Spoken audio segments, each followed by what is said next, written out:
Ивент итгэгч ухаалаг амьдралын хэв маяг Санто Смарт апартмент.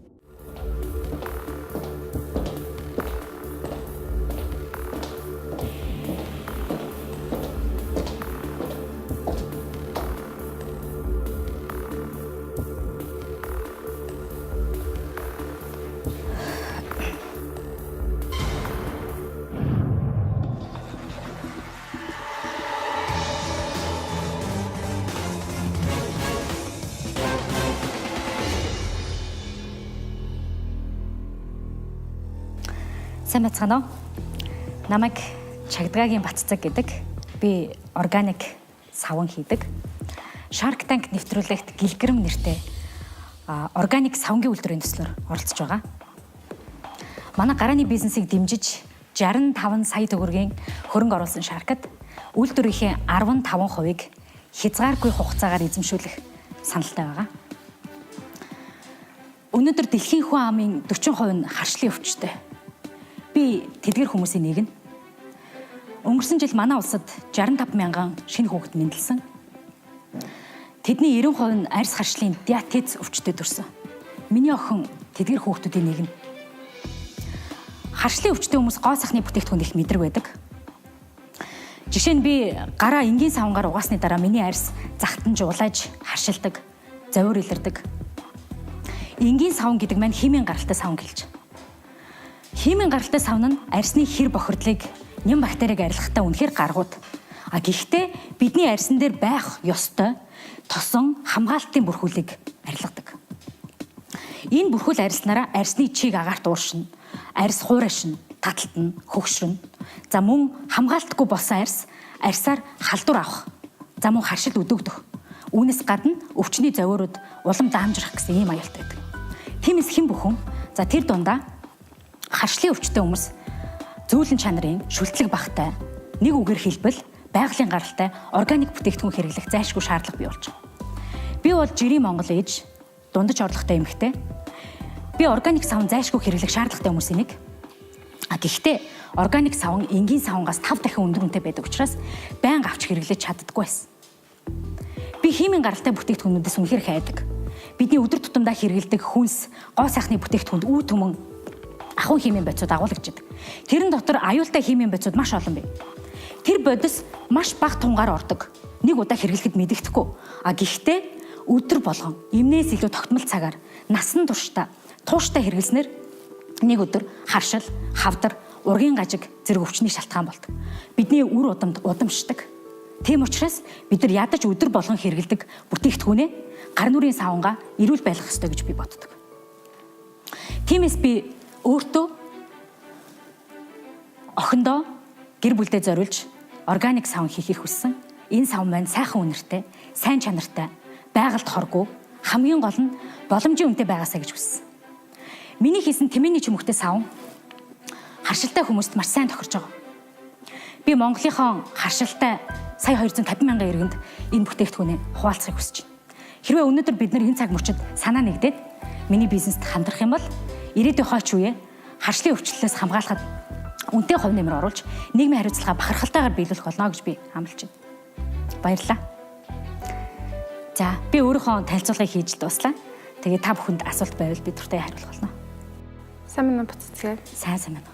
За энэ хүсэж байгаа 65 саяыг яг юунд зарцуулах вэ? Манай бүтээгдэхүүн болохоор органик бүтээгдэхүүн учраас гар хийзэр хийдэг. Тэгэхээр нэгдүгээрт нь одоо түүхийн эдийн зардал, хоёрдугаарт нь хүний нөөцийн цалин усны зардал. Тэгээд мөн үйлдвэрийн хүчин чадлыг нэмэгдүүлэх зорилгоор тоног төхөөрөмжийн зардалд 9 сая төгрөг, реклам сурчлаганд нэг улирлын 9 сая төгрөг төлөвлөсөн. За мөн багасаа жижиг хэрэглээ аавна. Өөрөөр хэлбэл 65 сая төгрөгөөр үйлдвэрлэлийнхээ нэг улирлын эргэлтийн хөрөнгийг бүрдүүлж байна гэсэн үг. Тэгээд үйлдвэрлэлийн хүчин чадлыг 3 дахин нэмэгдүүлнэ. За чи надад нэг процесс айгуу хялбар байдлаар нэг танилцуулаад өгөхгүй юу? Одоо ийм савнг үйлдвэрлэхийн тулд за тэмээний чүмэг болох түүхийд ашигладаг юм байна. Өөр ямар түүхийд шаардлагатай вэ? Эцсийн бүтээгдэхүүн гаргахад. За савн өөр хоёр төрлийн тосноос бүрдэж байгаа.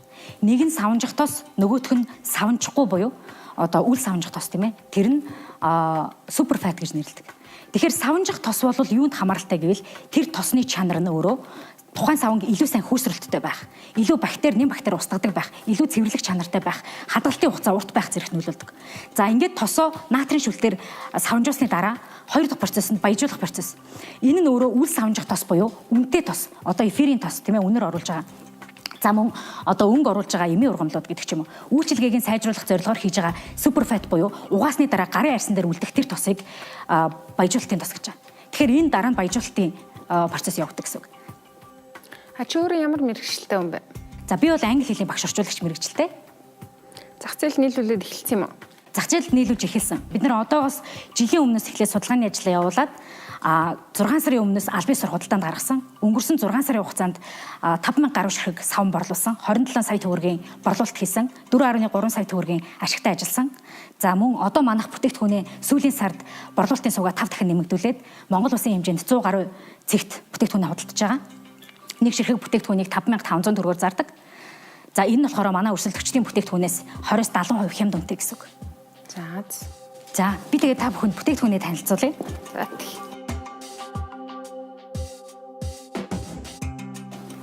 За энэ манай бүтээгдэхүүний дээжүүд байгаа.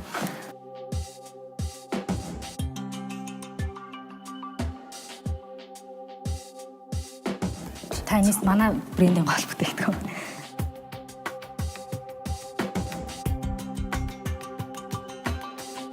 За. Тэмээнийхээ чүнгийг яаж олдъё? За. Тэмээ чи улаан номонд орсон шүү дээ. За Монгол бол тэмээний мал аж ахуй сайн хөгжсөн. Тэр дунд 2 бүх тэмээгээр мал аж ахуй эрхэлдэг орн.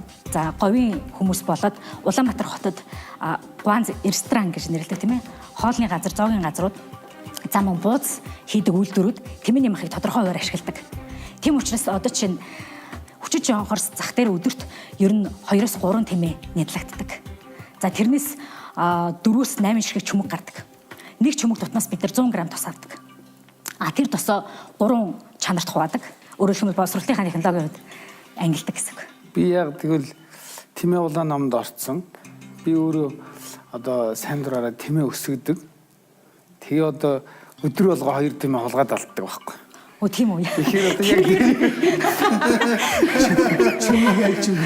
Нас савн тасууд энэ да. Савн болоод байгаа юм тийм. Тэгэхээр үнэхээр одоо бас энэ тоглоом биш. Яг одоо бодит байдал дээр тий. Монгол улс ч одоо сая гаруй тэмээтэй байж байгаа. Одоо 200 мянган тэмээтэй үлдчихэд байгаа шүү дээ.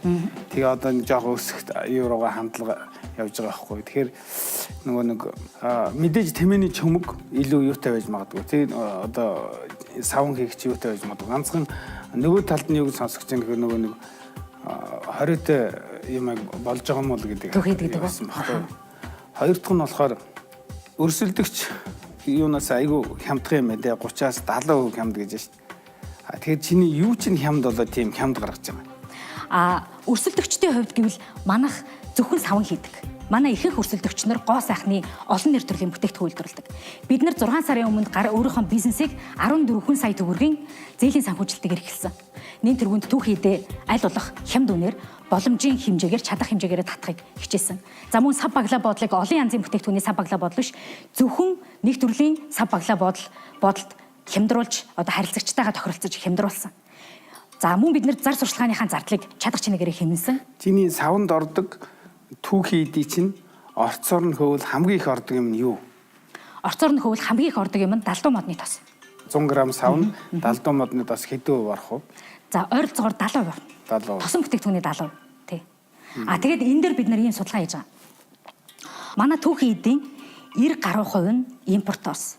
Үлдсэн 5% нь Монголоос. Өөрөөр хэлэх юм бол 5% гэдэг нь түрүүн би хэлсэн шүү дээ. Суперфат буюу арьсан дээр үлдэж байгаа үйлчлэгээ үзүүлдэг тэр үнэтэй тос нь 5% юм а гэд. Тэгэхээр тэр 5%д бид нар тэмээний чүмгээ ашигладаг. Зах зээлийн багтаамж боломжоо хэр том гэж бодож байгаа вэ? За. Монгол улсын хэмжээ 800 мянган өрх байгаа. 800 мянган өрх. За. Нэг айл 3-4 хүнтэй сарда 2 савн хэрэгэлдэг. За тэр нийт зах зээлийн багтаамж нь бол жилийн 37 тэрбум төгрөг.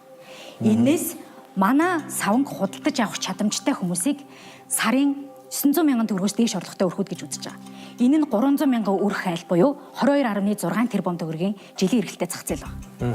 За энэ дотроо харшилтай хүмүүс гэвэл манай улсад сая гаруй харшилтай хүн байна. 2020 оны байдлаар дэлхийн 50% нь харшилтай болно гэсэн таамаг байна. Жил болгон 55,000 хүүхэд шинээр харшилтаа төрж байгаа. Тэгэхээр бид нэр энийг заашгүй хийх шаардлагатай. За өөрөөр хэлэх юм бол харшилтай, үндэсний үйлдвэрлэлийг дэмжих сонирхолтой, дотоодынхон бүтээгдэхүүнийг хэрэгэлдэг, дээрээс нь худалдан авах чадамжтай энэ олон үзүүлэлтүүдийг давхцуулсан байдлаараа одоо 6 тэрбум төгрөгийн жилийн эргэлттэй зах зээл байгаа. Энэ нь жилийн. Тэгэхээр энэ дээр манай өрсөлдөгч компаниуд гэвэл манайхыг оролцуулаад нийтдээ 5 компани. Одоо үйлдвэрлэлээ хаана явуулах вэ? Үйлдвэрлэлээ бид нар Подвалын 40 м квадрат талбайд хийж байгаа. За. Танай одоо мэдлийн эзэмшлэр түрээсийн сарын юм уу тий сарын бид нар 160 мянган төгрөгийн түрээсийн төлбөр төлдөг. Тэгээд цаашдаа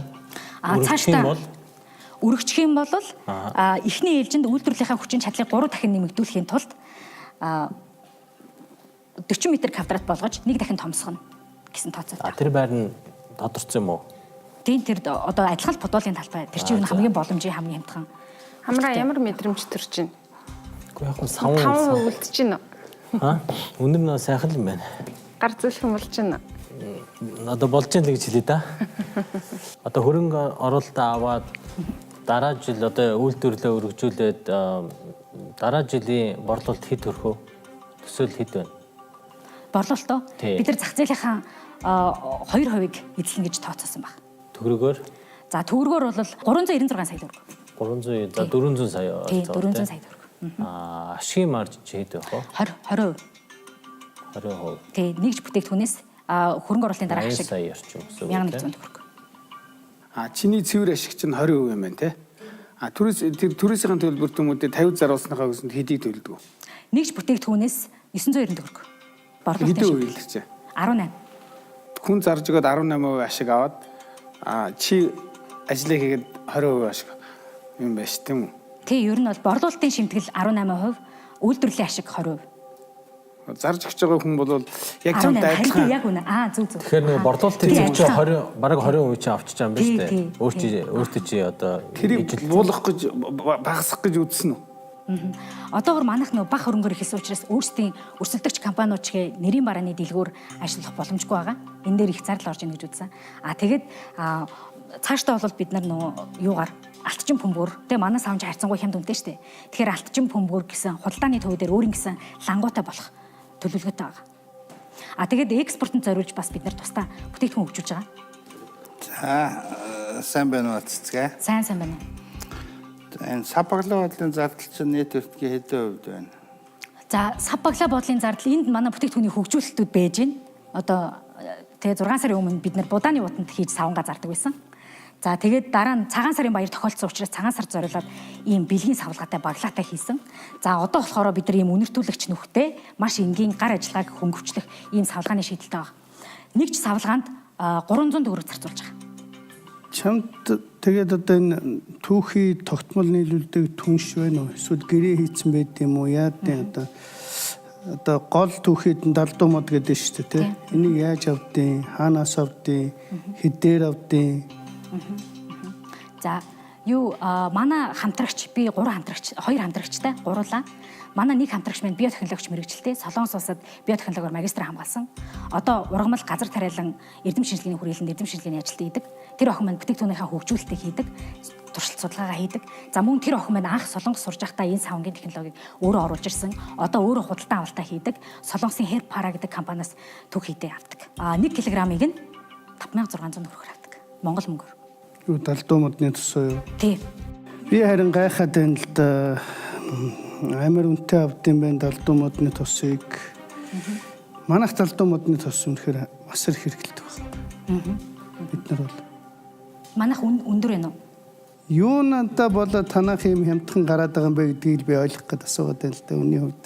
Би гэхдээ ер нь бол манай бүтээгдэхүүн хямдхан гараад байгаа биш. Бид нар хямдхан зараад байгаа. Харин тийм тэрэндээ даваа. Тийм. Өртгөн нь бол нэг давуу байхгүй л байна. Тэгвэл бас нэг өрсөлдөгчнөр хямдхан зарах боломж байгаа юм байна те. Өрсөлдөх чадвараа юу гэж үзэж байгаа юм та? Бага. Би өрсөлдөгчтэйг харин ч манахыг дагаад үнэ буулгасаа гэж хүсэж байгаа. Бүтээгдэхүүнийхээ үнийг буулгаснараа Монголын зах зээл өөрөө бидний Монголын ард түмэн хямд бүтээгдэхүүн, эрүүл бүтээгдэхүүн хэрэглэх боломжтой бол. Органик савн өөрөө шинэлэг бүтээгдэхүүн учраас одоогийн байдлаар нэр хүнд өндөртэй тэрийгэ дагаад үн бас өндөр байна. За би саналаа хэлчихв. За яг бизнесийн санаа чинь сонирхолтой байна. Ер нь өөрөө чи хэлж байгаа яг үнэн органик гэдэг тийм тодорхойлолтой бүтээгдэхүүн чинь хамгийн эрэлттэй байгаа. Зүгээр миний хувьд бизнесийн хувьд харж байхад маржин арай бага юм шиг санагдаж байна. Яг өөрөө тийм бизнес моделийг сонгосон байна л да. Тэгээ өсөлтийн хувьд ч гэсэн өсөлтөгчдийн тоо айгүй их нэмэгдэж байгаа. Ер нь энэ дээр ингээд нэлээд тийм нэртэй болсон брэндүүд бий болсон шүү дээ, тий? Монгол ч гэсэн.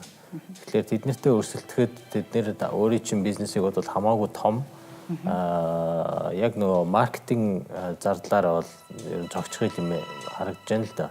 Тэгээ давуу талтай гэж. Тийм болохоор миний хувьд бол сонирхолтой хөрөнгө оруулалт биш болохоор би татгалзлаа. За баярлалаа. За би нэг санал хэлээ. Зөв би чамайг яг зөв модул авсан. Нэг юм аа л дагнах хэвээр. Олон юмс хамгаардахгүй ингээ яг нэг юм аа ирээд авч байгаа чинь зөв гэж зөвлөх байна. Их зөв. Тийм. Тэгээ хан бол яг энэ зөв бизнесийн утгаар дэмжиж байгаа боловч ингээд хөрөнгө оруулаад ингээд чамаа хөгжүүлэх миний талын мэдлэг боломж бол энд бол харагдахгүй байгаа учраас татгалзлаа. Амжилттай. За би арай өөр ариун бол захирлаас арай өөр бодолтой байна. Энд чи өөрөө волюм буюу тоо хэмжээний бизнес гэж бол харж байна. Тэгэхээр нэр төрөл бол ердөөс маш чухал. Энэ дээр бас анхаарах хэрэгтэй. Хоёрдож энэ чи өөрөө маш их тийм маркетингийн зардал ордог бизнес л гэж харж байна л та. Савлгаа чухал, өнгө үзэмжтэй байх чухал. Хүний тэр өнгөцгөн ингээ хажуугаар нь ингээ явж байгаа ч гэсэн сонирхлыг татах тийм пакэжинг буюу савлгаатай байх хэрэгтэй байхгүй. Тэгээ хамгийн оновчтой маркетинг яаж хийх үү гэдэг чинь л яг энэ чиний бизнесийн ирээдүг тодорхойлох гэдэг нь гэж би харж байна. Тэгээ дээрэс нь өнөөдрийн хувьд аль уже 5,000 савн борлуулсан юм чинь чи дахиад өргөжлүүлээд магадгүй бусад шаркийн сая хийсний дав өргөжлүүлээд үзье. Тэгээд тэртээ тэрэнгүү чи бас эхэлчихсэн бизнес юм чинь тодорхой хэмжээний үйл ажиллагааны орлого эдэртэй болцсон юм чинь боломжоор тэр боломжоор тэлээд ингээд эхлээд нь яваад үтсэн дээр гэж би бол харж байна. Тэгэхээр яг өнөөдрийн байдлаар хөрөнгө оруулах уу гэвэл би бол арай бэлэн биш байна. Тийм болохоор би татгалзаад гарлаа. Амжилт. За баярлалаа. За би саналаа хэлчих. За тэгэхээр чиний одоо бизнес хийж байгаа концепт чинь бол их зөв байна. За юу. Зөв санаа зөв болов заяа зөв гэж тэ цаашдаа бизнес чинь зөв суур зөв үзэл бодолтой хөгжиж байгаа учраас чамд бол тэр нөгөө хүмүүс худалдаа авахч татагдахтай тэр юу бол илүү байх баг. Миний хувьд бол одоохондоо чи хөрөнгө оруулагч хайх хэрэггүй. Тийм зөвхөн хааштай гэж юу зөвлөх үү гэхээр чи дотоодод ялгарыг бол одоо бол дотоодод бид нар органик ийм янз бүрийн чиглэлийн тос бол гаргаж байгаа. Манайх жишээлхэн бол энэ жил ихэд 5 төрлийн тосны ургамал тарьж байгаа. Тэ майлан гэл гэхэд саплор гэл тэгэл ингээл янз гөргөм гэдэг ингээ монголоор бол тэ ингээл энэ бүгдөө айгүй дээд зэрэглэлийн тоснууд багхгүй юу. Энийг бол бид нэр хизээч тос гаргахад тийм өндөр өртөгтэйгээр гадаадаас авч байгаа шиг гаргахгүй. Гэхдээ яг ийм зориултаар бид нэр айгүй бага хэмжээтэйгээр үйлдвэрлэж бас болно. Тэр тосыг үйлдвэрлэхэд бол бас тийм нарийн технологи ордгоо. Тэ бага хэмжээтэй. Тэгээ яг ингээд ийм савн хийдэг дотоод хамгийн гол юм чинь юу гэж хэлэхээр органик одоо ийм юу хийгээд ингээд явхад бол тэр талаас бид нар зүгээр дараа нь худалдан авахч байх те эсвэл түүхий хэдий чинь нийлүүлэх те тэр талаас нь бол бид нар ялгаар хийж өгөх юм боломжтой гэдгийг хэлье. Тэгээ өнөөдөртөө бол бид нар миний хувьд бол бас одоо хөрөнгө оруулахаас татгалзаад гарч ийн. Энэ бол одоо цэвэр чи өөрөө бие дагаад явчих чадхаар юм байна. Болцсон байна. Чи бол яг гэвэл өөрөө аргаа олцсон байна. Одоо бүх одоо бизнес хийж байгаа хүн чинь нэг ингээд харагддаг байхгүй юу? Одоо чи бол бүрэн хэмжээнд аваа явах чадвар байна. Чиний багч нь бас сайн байна. Яг гэвэл чи яг мэрэгжлийн хүн олоод авсан байна шүү дээ. Биотехнологич хүн олоод авсан тэр хүн чинь хүрээлэнд ажилладаг хүн байна. Тэгэхээр чамд бол одоо өөр юу ч хэрэг байхгүй. Та гурав өөрсдийнхөө л явах болохоор харагдаж байна. За амжилт хүсье. За баярлаа. За буццгээ. Энэ шаркууд бол их үнэтэй зөвлөмж өглөө гэж бодож байна. Бус шаркуудтайгаа бол үнэхээр санал нэг байна. Тэгээд чи бол амжилтанд хүрнэ. Ягаад гэвэл бизнес гэдэг чинь ерөөсөө ууггүй хөдөлмөр байхгүй. Итгэл, үнэмшил, хөдөлмөр, сэтгэл байдаг байхгүй. Тэгээд түрүү нөгөө сонсоод байсан далдуу модны тос хамгийн гол нь 90% импортоор авдаг. Зөвхөн миний зүгээр тусал дэмжих юм бол манайх бол арай хямдхан авдаг юм шиг байна. Зөвхөн тусал дэмжих ийм сайхан сэтгэлийг ийм их хөдөлмөрийг тусал дэмжихэд бол одоо та манай дээр очиод тэр далдуу модны тос хэрэгтэй бол аваарай. Би яг орж ирсэн үнээр нэгч төгрөг нэмэхгүйгээр бол одоо өсөж үржих чинь одоо дээшлэх чинь тэгээ Монголын ард түмэнд ийм сайхан бүтээгдэхүүн их чинь бол хүргье гэсэн ийм одоо санал тавиад татгалзлаа. Тэгээ амжилт хүсье. За маш их баярлалаа. Үнэтэй зөвлөгөө өгсөнд баярлалаа. Маш олон боломжууд нэгдэж ийн гэж бодож байгаа. Туслаг ургамлын үед үнэхээр сайхан мэдээ байлаа. Бид нэр туслаг ургамал Монгол тариалах боломжтой туслаг ургамлуудыг судалж байгаа. Тэгээд аль болох одоо амтны гаралтай биш ургамлын гаралтай саван ихийг хүсэж байгаа. Тэгэхээр бидний хувьд ирээдүйдтэй нөгөө 25% биш 51% биш тэрнээс жилийн үед Монголоос нийлүүлэх боломжтой юм байна гэж харж байна. За бүгдээрэнд маш баярлалаа. Баярлалаа. Монголчуудад органик саван түгээх хүсэлтэд Баццэг маань хүссэн хөрөнгө оруулалтаа шаркуудаас авч чадсангүй. Гэсэн ч түүний бизнесийн гол түүхийд болох далдуу модны тосыг Түмэн гэрэл шарк авч байгаагаас нь хямд үнээр авах боломжийг түүнд олголоо. Ийм хөдөлмөрч юмс хайр өрмөр байдаг шүү. Мундаг. Тэ. Энэ амжилтанд хүрэх нь гарцаагүй.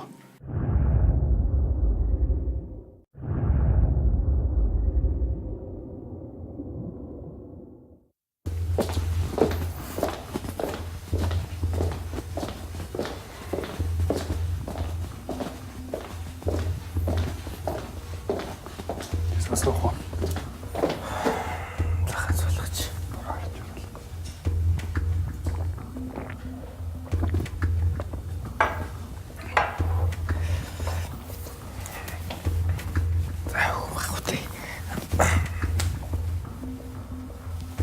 Би тайлцуулах нэрэл шүү дээ мартва.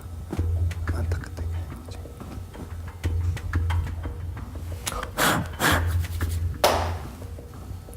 Захасаар.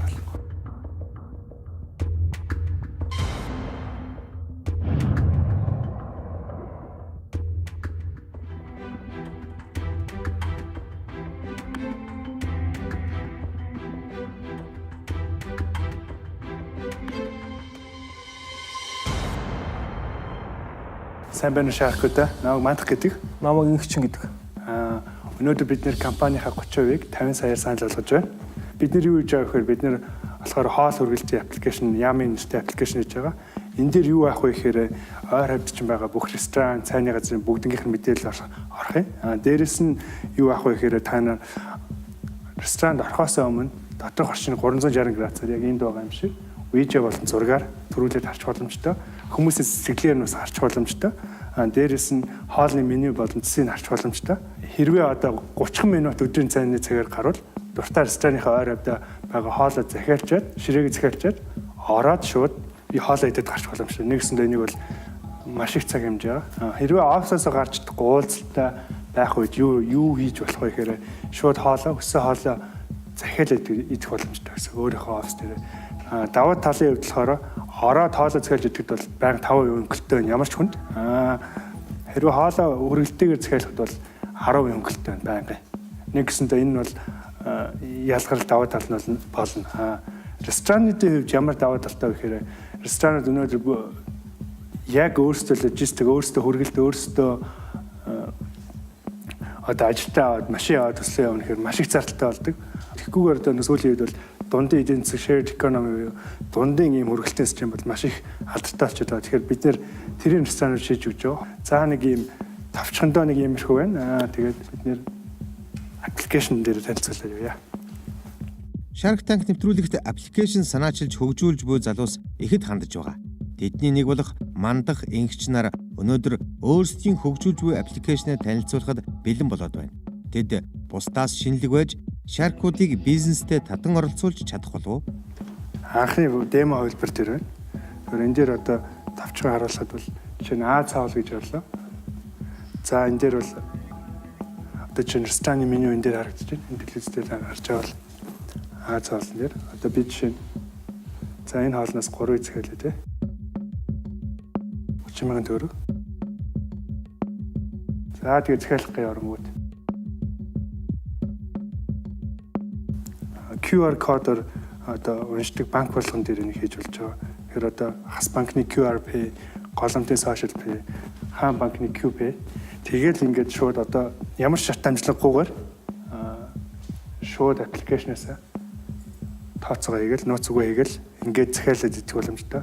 Энэ бол демо хувилбараар болохоор одоогийн байдлаар бол бүх функц нь болоо. Гэхдээ одоо жишээ нь ойр хавтайгаа өссөн ресторанд ингээд хараад хоолыг үнэтэй харж боломжтой байсан.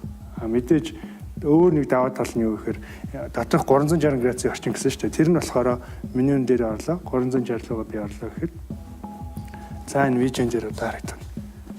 Энэ бол 360 градусын вижен ингээд рестораны дотоод талынх нь орчин энэ харагдаж байна.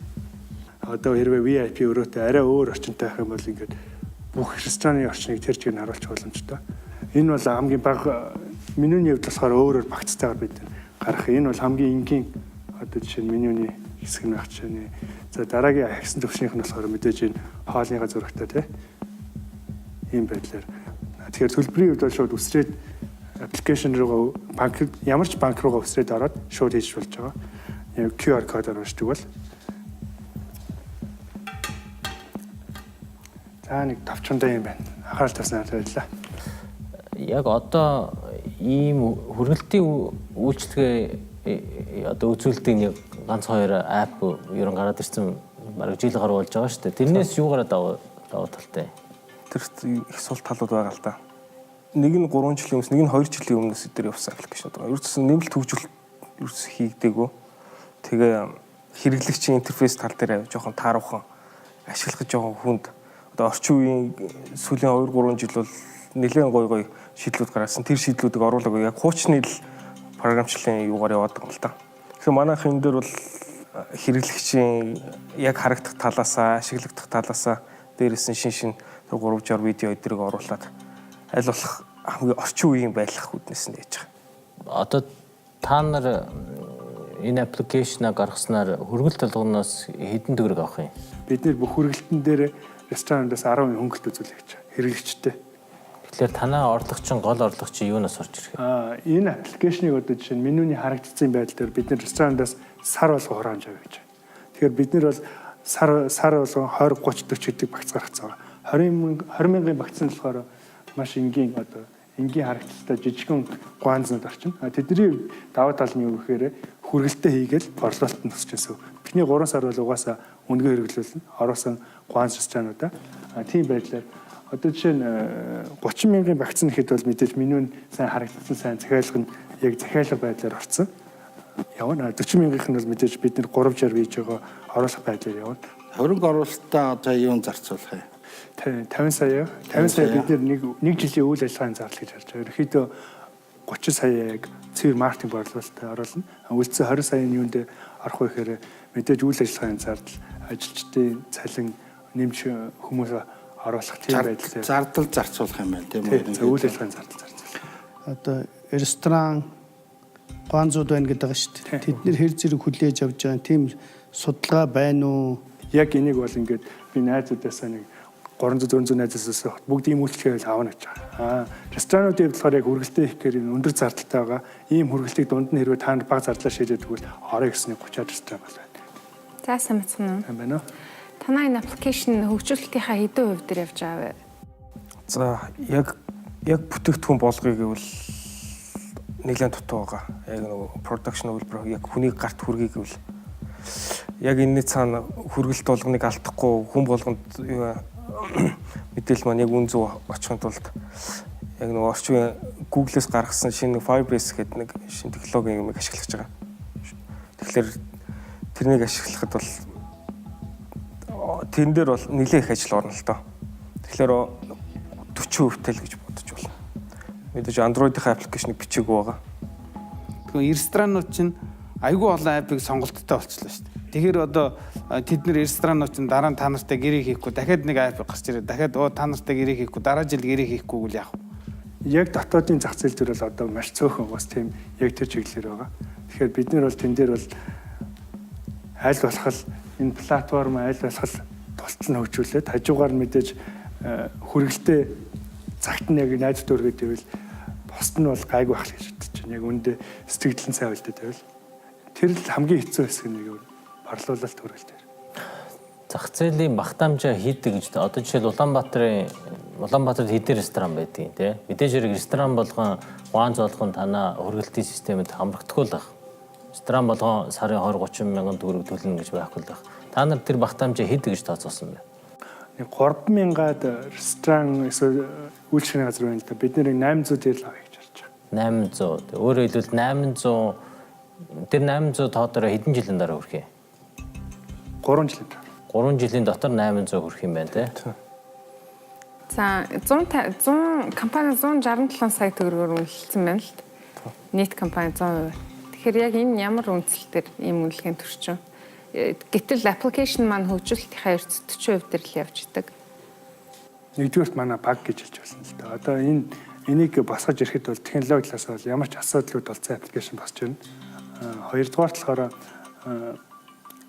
компани дээр болохоор гол нь хүргэлт борлуулалтын дээр ихэнх юмдээ бид нэр өөрсдөө боссон баг дээр л байгаа. Одоо 5 хүн байгаа. Нэгдүгээрт бол энэ аппликейшнээр бол толцсон хүн байна. Facebook-т ажилладаг манай найз зөвлөхөр байна. Дээрээс нь вебсайт 10 жил үтсэн, дизайн 10 жил үтсэн, гадаад Японы олон төсөлтөөр үтсэн хүмүүс бол байгаа. Тэн дээр бол ерөөсөө ямар ч асуудалгүй гараад ирэх технологи дээр. Одоо зүгээр борлуулалт хүргэлт тал дээр бид нар ч гэсэн шийдлүүдээ өөрсдөө олоод хамаг юм дээр гүйхлэхээр тэгж дүгээс. Тэр тав чинь одоо тойроос бус нөгөө гурав чинь бас хувцас эзэмшдэг юм уу? Хувцас эзэмшдэг. Би тэр эзэмшдэг босд нь болохоор тэгэхээр яг нөгөө ажиллах болчих юм бол чиний үнэлгээг чи унчих юм шүү дээ. Ажиллах зарчмын ерөнхийдөө бол манай найз өнгөд босч өгөр Facebook-т ажилладаг найз. Нөгөө хоёр найз болохоор баг усаар ажиллаж байгаа. Маш баг ус. За би саналаа хэлчих. Надад үнэхээр сонирхолтой аппликейшн нь хит их олон аппликейшн нэг дор хойлоод бүр холион бантан ч юм шиг харагдаад. Тэгээд дээрэс нь үнэлгээ бол өндөр юм. Яг хийсвэр үнэлгээ. Би одоо хувцас эзэмшигч биш ч юм уу яг энэ аппликейшн дээр цаашдын оролцоон тодорхойгүй хүн дээр суйрлаад 167 сая үнэлгээтэй компанид 50 сая бол өөх бэлэн биш байна. Тийм болохоор би гарлаа. Мантха ингэж тэгэхээр ер нь бол ийм байх нь юм байвал одоо сайхан л байх. Тэг хэрэгж үзээгүй болохоор нэг сайн ойлгохгүй болохоор ах нь энэндээс татгалзлаа, гарлаа. Би таярыгтэй одоо түгээх гэсэн дуугүй ийм үлчээд байна гэсэн ийм юмдаар байсан бол те одоо бодож үзмээр байсан байхгүй. Тэгээ явцдаа бол би юу гэж харж байгаа тэгэхээр ер нь бол иймэрхүү юмуд бол одоо төрүүчээсээ ингээд үнгүү болчих байхаа. Өнөөдөртөө бол би бол юу гэж дүгнэж байгаа гэхээр таяр бол арай одоо хөрөнгө оруулахад энэ оруулж ирж байгаа төсөл чинь бэлэн биш те эцсийн одоо бас юм хөрөнгө оруулалт татгаар тийм сонирхол татгаар тийм хэмжээнд хүрээгүй байна гэж үзээд би бас хөрөнгө оруулахаас татгалзаад гарлаа. Та хоёр бол аппликейшн дээрээ л хамаа анхаарлаа тавьчихад тэр хоол унд хүн очиод ямар таашаал авах тэр талаар ерөөсөө юу ч бодсон сэтгэс. Одоо жишээлбэл тэр ширмэн тавхтай хоол мол гэж одоо юунд яхан тэр чин хүрэгдэг хоол мөн юм уу биш юм уу? Яагаад ингээ пицца тэгээд энэ бургер эдэргээд ингээ хүргэлтийн хоолууд гэдэг чинь тусгай технологиор хийдэг. Тэгээд сав суулгахтай энэ шал өөр асуудал гэж би боддог байхгүй. Тийм учраас би бол наадах чинь бол дэмжихгүй байна. Би бол татгалзж байна гарлаа. За яг миний хувьд саналаа хэлэхэд бол яг нэг бодлоор сонирхолтой яг өнгө үзэнчийн хувьд өрсөлдөгчөөсөө илүү байна гэж харагдаж л да. Гэхдээ энэ аппуудаас ч нэг ажилдаг хувилбар хэрэгтэй байна л да. Одоо яг жинхэнэ бета тий хувилбар нь хэрэглэгчид хоёр талаасаа хэрэглээд үдцэн юм байвал бас нэг үдэж тэмтэрэхэд арай л ойлгомжтой юм болов. Одоо л ингээд жоохон тийм онлайн юм яриад байгаа юм шиг санагдаад байна. Тийм болохоор одоо яг ингээд миний хувьд бол одоохондоо хөрөнгө оруулахад бэлэн биш байна. Тийм болохоор би ч гэсэн одоо татгалзаад гарахаар шийдлээ. За баярлалаа. Амжилт хүсье.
Сайн бацхан шаркуудаа.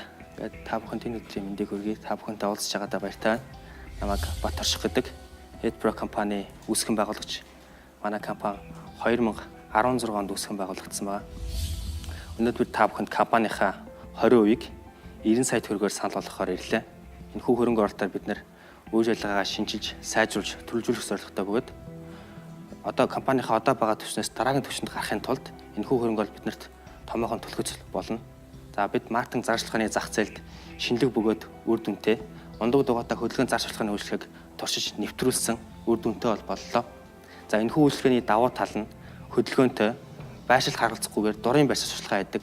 За нийтийн эдмэжлийн зам талбай, явган үний там замаар одоо автозамаар явах боломжтой. GPS суурилагдсан. За хоёр талтай хэвлэлтэй учраас бүх байрлалаас хараад хүмүүс мэдээлэл авдаг. Ийм олон давуу талтай. За бид нар сурчлагаа хийхээс гадна давхар бизнес эрхлэгчдийн боршуур тарах материалыг хэрэглэгчдэр дамжуулж хүргэж байгаа. За үйл ажиллагаа явуулснаас хойш бид нар хэдийн борлуулалт хийгээд эхэлсэн байгаа. Ингээд бизнесийнхаа түүхийг бажиглахыг хүсэж байгаа шаркуудаа та бүхнийг бизнесийн нэгэн шинэ аялалд хүрж байна. За сайн мөн Батаршгаа. Сайн байна. Чи 90 сая төгрөгөөр яг юунд зарцуулах гэж байна?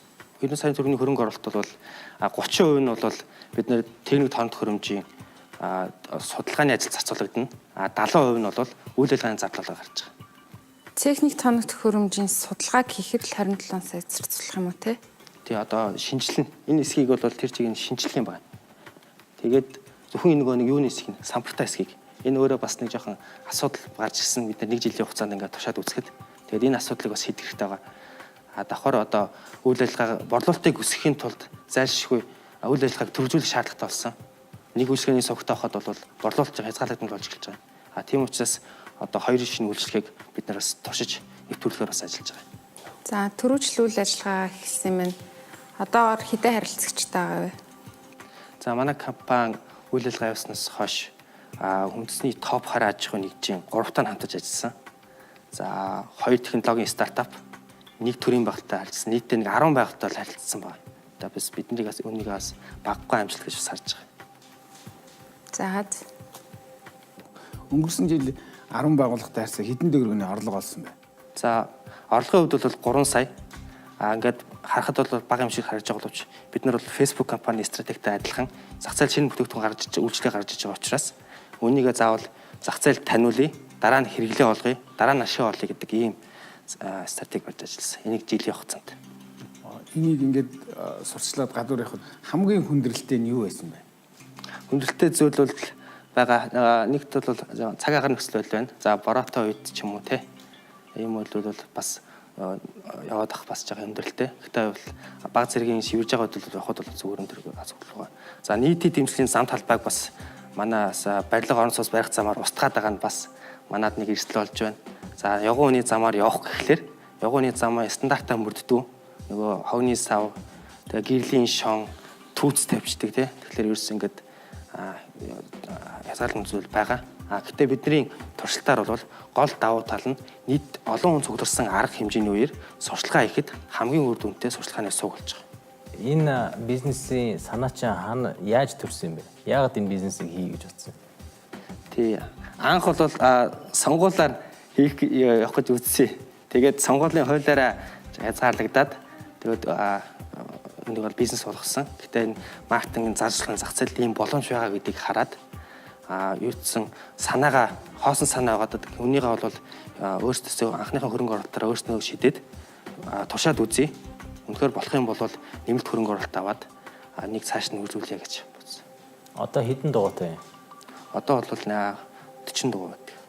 Хоёр шинэ бүтээгдэхүүн одоо гаргана гэж байна шүү дээ, тийм? Үйлчлэгээ. Тэр нь юу юм? За хоёр үйлчлэгээл хоёулаа бас хөдөлгөөн сурчлагын үйлчлэг байгаа. За дугуйтаа яг бүр олон хүн бүжгэлсэн үед бол дугуйтаа явах гэхлээр бас хэцүү те. Нэг энэ маань өөрөө ор хэмжээ ихтэй учраас хүмүүсийн дунд явахлаар жаахан хүндрэлтэй байгаа да. Дээр нь одоо явгооны замаар явах гэхлээр бас цаад талаад байгаа. Тэгэхээр энэ асуудлыг бол тэр нэг үйлчлэгээр шийдэж байгаа. Нөгөө нэг үйлчлэг нь бол Улаанбаатар хотод бол 440 мянган тээврийн хэсэл замын хөдөлгөөнд орсон тийм ээ. Хөдөлгөөний дундад шуурд 23 км цаг. Энэ бол сурчлагаа ихэд айгүй боломжтой ийм тоон үзүүлэлт байгаа. Бид энэ дээр бас замын хөдөлгөөнд бас оролцоод сурчлагаа хийж байгаа. Үн тариф нь хэд вэ? Нэг самбар. Тэг нэг үн нь бол 42 мянган төгрөгтэй. Бид нэр өглөө 11 цагаас орой 5 цагийн хооронд бид нэр сурчлага хийж явдаг. Яагаад тэгэхээр нэг нийтийн эвлэмжийн цаналбаа дээр арга хэмжээ зохион байгуулагдаад яг тэр оргил цаг үеийн тэр байгаа. Яг хүн цугларч ирсэн оргил цаг. За сайн байна уу? Сайн байна. За энэ одоо ингээд нийтийн хөдөлгөөнд ингээ оролцоход нэг замын хөдөлгөөний дүрм мөрөмтэй энэ чирж явах юмны чинь энэ норм стандарт эдгээр замын цагдаа ч юм уу альва нэг байдлаас тохируулах юм байна. За дугуйтаа явах гэхлээр хүндэл гарч эхэлсэн.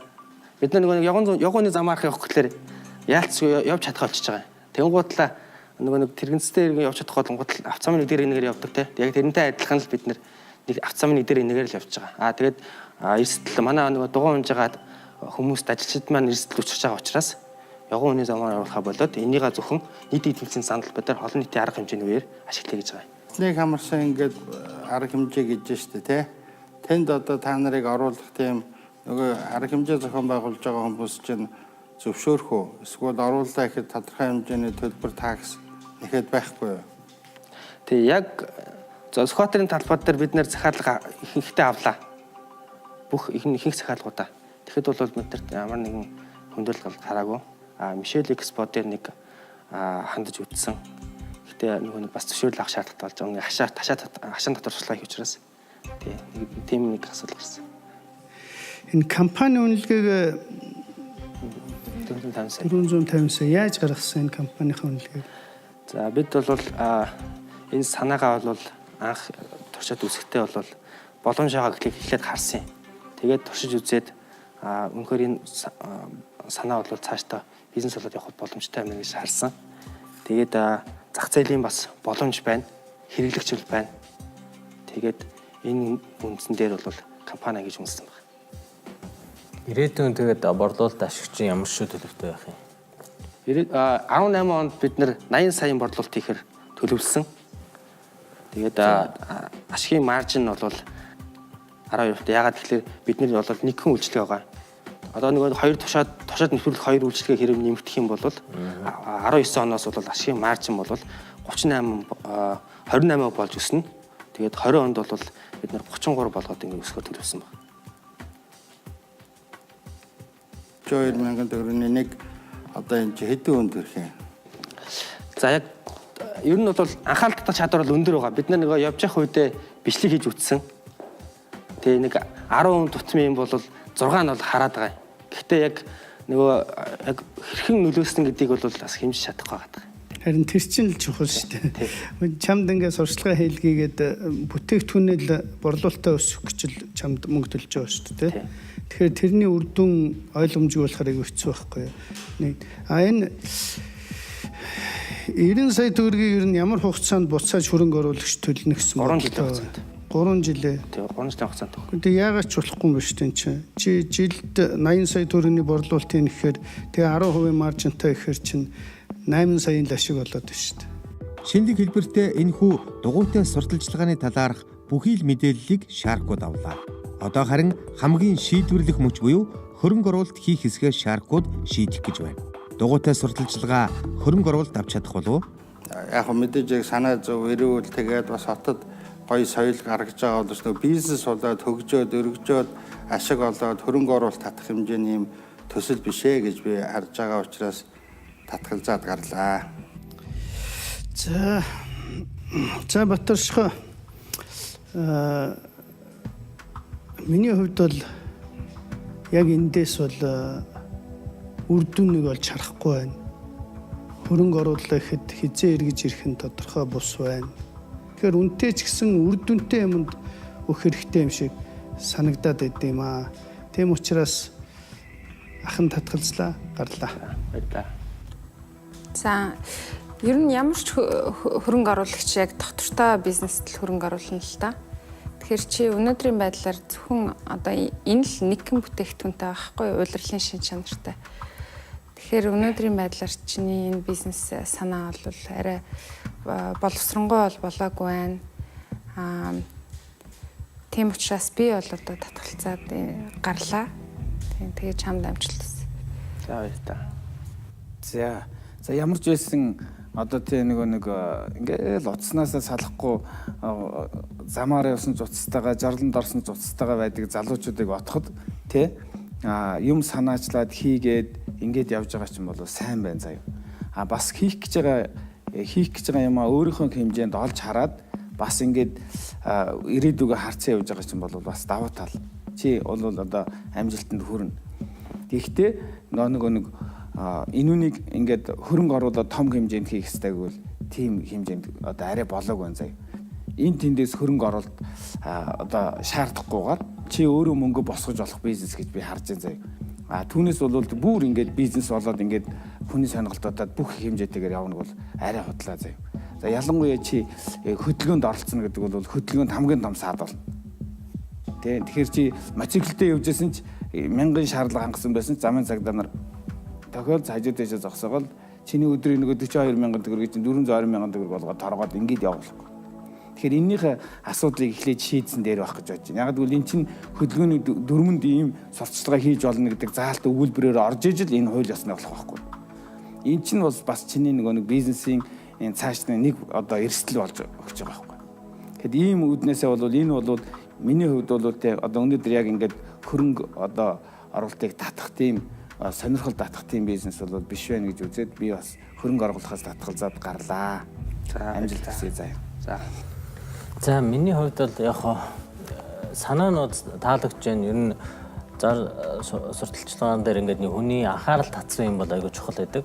Цэвэр хөрөнгө оруулалт ингэж харахад за нэгдүгээр үнэлгээ чинь их тийм өндөр санагдлаа. Ямар ч одоо ашиггүй ээжиж ингээд 450 сая үнэлгээ гэдэг чинь их тийм авцалтаагүй сонсогч байна. Ингээд тооцоолоод үзэж гисэн. Ер нь өсөлт нь ямар байхын тодорхой биш байна. Тэгээд тийм учраас болохоор гаднаас ингээ хөрөнгө оруулагч татаа тэрэндээ тэгээ зориулж одоо ашиг өгөөж ин одоо хөөцөлдөхөд бол хэцүү юм шиг харагдаж байна л да. Тийм болохоор би хөрөнгө оруулахгүй бас татгалзгаар. За амжилт хүсье. За баярлалаа. Сүлжээ явуултал. За баярлалаа баярт.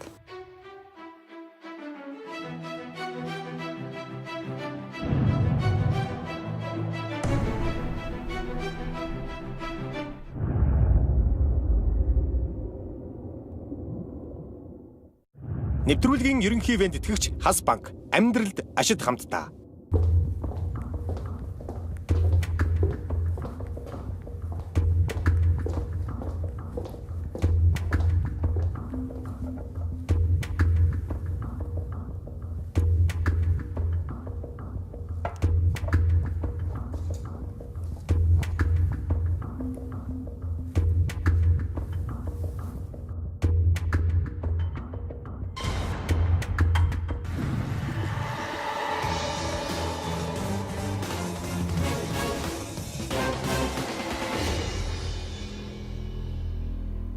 Сайн байцгаана уу? Эрхэм мөндөд шаркуудаа. Намайг мөнгө жаргал гэдэг. Би 35 настай нөхөр 3 охины хамт амьдардаг. Миний бизнест 110 сая төгрөгийн хөрөнгө оруулалт шаардлагатай. Ингээд та бүхэнд компанийнхаа 30%-ийг санал болгож байна. CNN-ийн мэдээлснээр Эрдэнэтэд эрүүл мэндэд ач холбогдолтой топ 5 үнсийг нэрлсэн. Үүний 3 дугаарт мөөг багтсан байна. Тэгвэл бид ч гэсэн мөөг идэж эрүүл мэндээ хамгаалмаар л биш. Гэвч бидэнд импортын мөгнөөс өөр сонголт алгаа. Харин одоо би та бүхэнд мөөжиг органик мөөг бизнес төлөвлөгөөгөө танилцуулъя. Бид дэлхий дээр хамгийн их иддэг, тариалдаг 3 мөөгийн нэг болох хясаа мөөгийг тариалах болно. Жилийн 4 улиралд үйл ажиллагаатай 240 м2 үйлдвэрийн байрыг ашиглалтанд оруулж хагас автомат тоног төхөөрөмж бүхий жилдээ 16 тонн шинэ мөөгийг үйлдвэрлэх ийм үйлдвэр юм аа. Монголчуудын хамгийн их тариалдаг улаан будаан сүрлэл манай бизнесийн гол түүхийд. Мөөг тариалсан сүрлийг бид дахин ашиглаж малын уурагт тижээл хүлэмжний уурагт бордоо үйлдвэрлэж нэмэлт орлого олох боломжтой. Энэ бол бүхэлдээ эко үйлдвэрлэл. Манай гэр бүл 5 жил Францад амьдарсны дараа 2015 онд эх орондоо ирсэн. Үүний дараа бидний жимс ногооны хэрэглээ 90% хямигдсан. Бид өлссөн жимс ногоогоор өлссөн. Би ээж хүний хувьд гэр бүлийнхаа хүнсийг худалдаж авдаг хүний хувьд эрүүл хүнсийг байнга л ирж хайждаг. Эцэст нь 2016 онд Төв аймгийн Баян Чандманд мөөжиг органик фермэ байгуулсан. Тухайн ондоо бид жимсний мод тариалж хясаа мөөг тариалах туршилтыг 6 сарын хугацаанд хийсэн. 250 кг мөөг хурааж авч борлуулалтанд гаргасан байна. 2017 онд энэ үйлдвэрлэлийн хамгийн чухал хэсэг болох үрийн үйлдвэрлэл дээр туршилт хийсэн байгаа. Ингээд туршилт маань амжилттай явагдаж байна. Би үйлдвэрлэлээ эхлэхэд бэлэн надтай хамт ажиллах баг хамт олон маань бэлэн. Ингээд та бүхнийг монголчуудын хүнсний сагсанд шинэ бүтээгдэхүүн нэмсэн энэ бизнест надтай хамт том баг болж ажиллаач гэж урьж байна. Ингээд миний танилцуулга дуслаа. Та бүхнийг асуултаа асуухыг хүсье. Би өөрийнхөө бидэж ирсэн мөөгийн амтлагааг бас хүргэхээр байгаа. Тэгэхээр бидний хамгийн их уудаг хоньны маханд мөөгийг хийж шинэхэн мөөгтэй хоньны шүл бэлдсэн байгаа. Хясаа мөөг бол эрүүл мэндийн өндөр ач холбогдолтой хүнс. Цагаан мөгнөөс ялгаатай бэгийн амин дэм, бэгийн төрлийн амин дэм, калий маш баялаг ийм хүнс байгаа. Тэгэхээр өдөртөө нэг 30 г хясаа мөөгийг хэрэглэхэд бол та өдөрт авах хэмжээний уураг энэ зүрийг тавьчих. Идчихж байгаа тал болохоос тээ. Баярлалаа.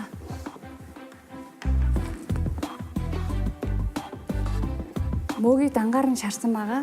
Тэгээд жижигхэн шүл.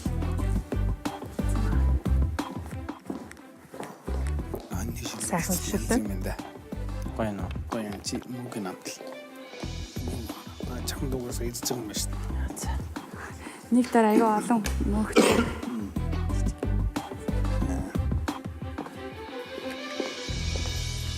Амттай юм байна шүү. Гоё юм. За мөнгө чирлээ. Францад байжгаад Монголд ирээд дотоодынхаа ард түмний хэрэгцээнд ингээ бас нэг манайд их ховор байдаг бүтээгдэхүүнийг үйлдвэрлэж байгаа юм байна. Тэгээ одоо ер нь борлуулалт хийж үзүү хэр зэрэг борлогдож байна, хаагуур борлогдож байна. 2016 онд 250 кг мөөгийг борлуулсан. Тэгэж борлуулахдаа хүргэлттэй 1 кг-ийн 12,000 төгрөгөөр борлуулсан байгаа. Нэг 3 сая орчим төгрөгийн борлуулалт хийж үзсэн. 2017 онд бол нийтдээ нэг 400 кг мөөгийг борлуулсан. Энэ бол үнэн жоохон хямдруулж борлуулсан ба борлуулахдаа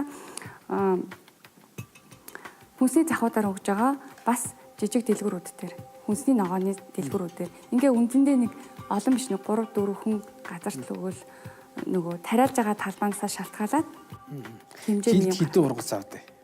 Жилдээ юу? Тий. Энэ мөөгийг бол бид нэр хэрвээ циклэд харуулж байгаа юм бол та өдөр болгон шинэ ургац аавна гэсэн. Бидний зорилго бол шинээр нь хэрэглэгчдэд өдөр болгон шинэ мөөгийг хүргэх. Энэ яг 5 хоногт иймэрхүү хэмжээтэй болж гарч ирдэг. Тий. Энэ хөрсийг бол бид нэр 22 хоногт боловсруулна. Тэгээ хөрс бэлэн боллоо. Мөөг гарч ирлээ 1 2 3 4 5 оноо л та ургацаа харах юм шүү. Тэгэхээр хүлэмжинд гэсэн үг үү? Тий. Энэ мөөг тариалахад тусгай орчин шаардлагатай маш сайхан юм хүчил төрөгчөөр баялаг. Гэхдээ нарны гэрлээс хамгаалагдсан тийм хөрсөнд тарьдаг. Өвлийн нөхцөлд бол тэр чинь тодорхой температур, чиг тэг бүх юмтай. Энэ туршилт бол өвөл эхэлжсэн. Өвөл бол бас жимс ногоо нөгөө бүр байхгүй болсон үед яг өссөл энийг хийжсэн да. Чи тэгээд энэ мөөгнийхөө өрийг гаргаад авцсан уу? Тий. Энийг бол яг тариалтанд ашиглах үрийг би Европ сортоор 3 сард авчирсан байгаа. Сортын үрийг тэр чинь нэг хуруу шилтэл юм их омог ирж байгаа. Тэгээд тэрийг үржүүлэх ажил маань эхний ажил маань бас тийм амжилттай болоогүй. Энэ хоёр дахь ажил маань нийлээд амжилттай болоод энэ ингээд улаан овёс дээр тарьсан үр маань ингээд бүрэн гүйцэд боловсрсан үйлдвэрт хэрэглэхэд бэлэн байгаа. Түүхийн үедээ харуулахыг хүсэж байна. Үрийн үйлдвэрлэлт түүхийн үед бол овёс өөр улаан будаач гэж болно. Яг мөөгний үйлдвэрлэлт бол гол түүхийн үед сүрэл байгаа. Улаан будаа сүрэл.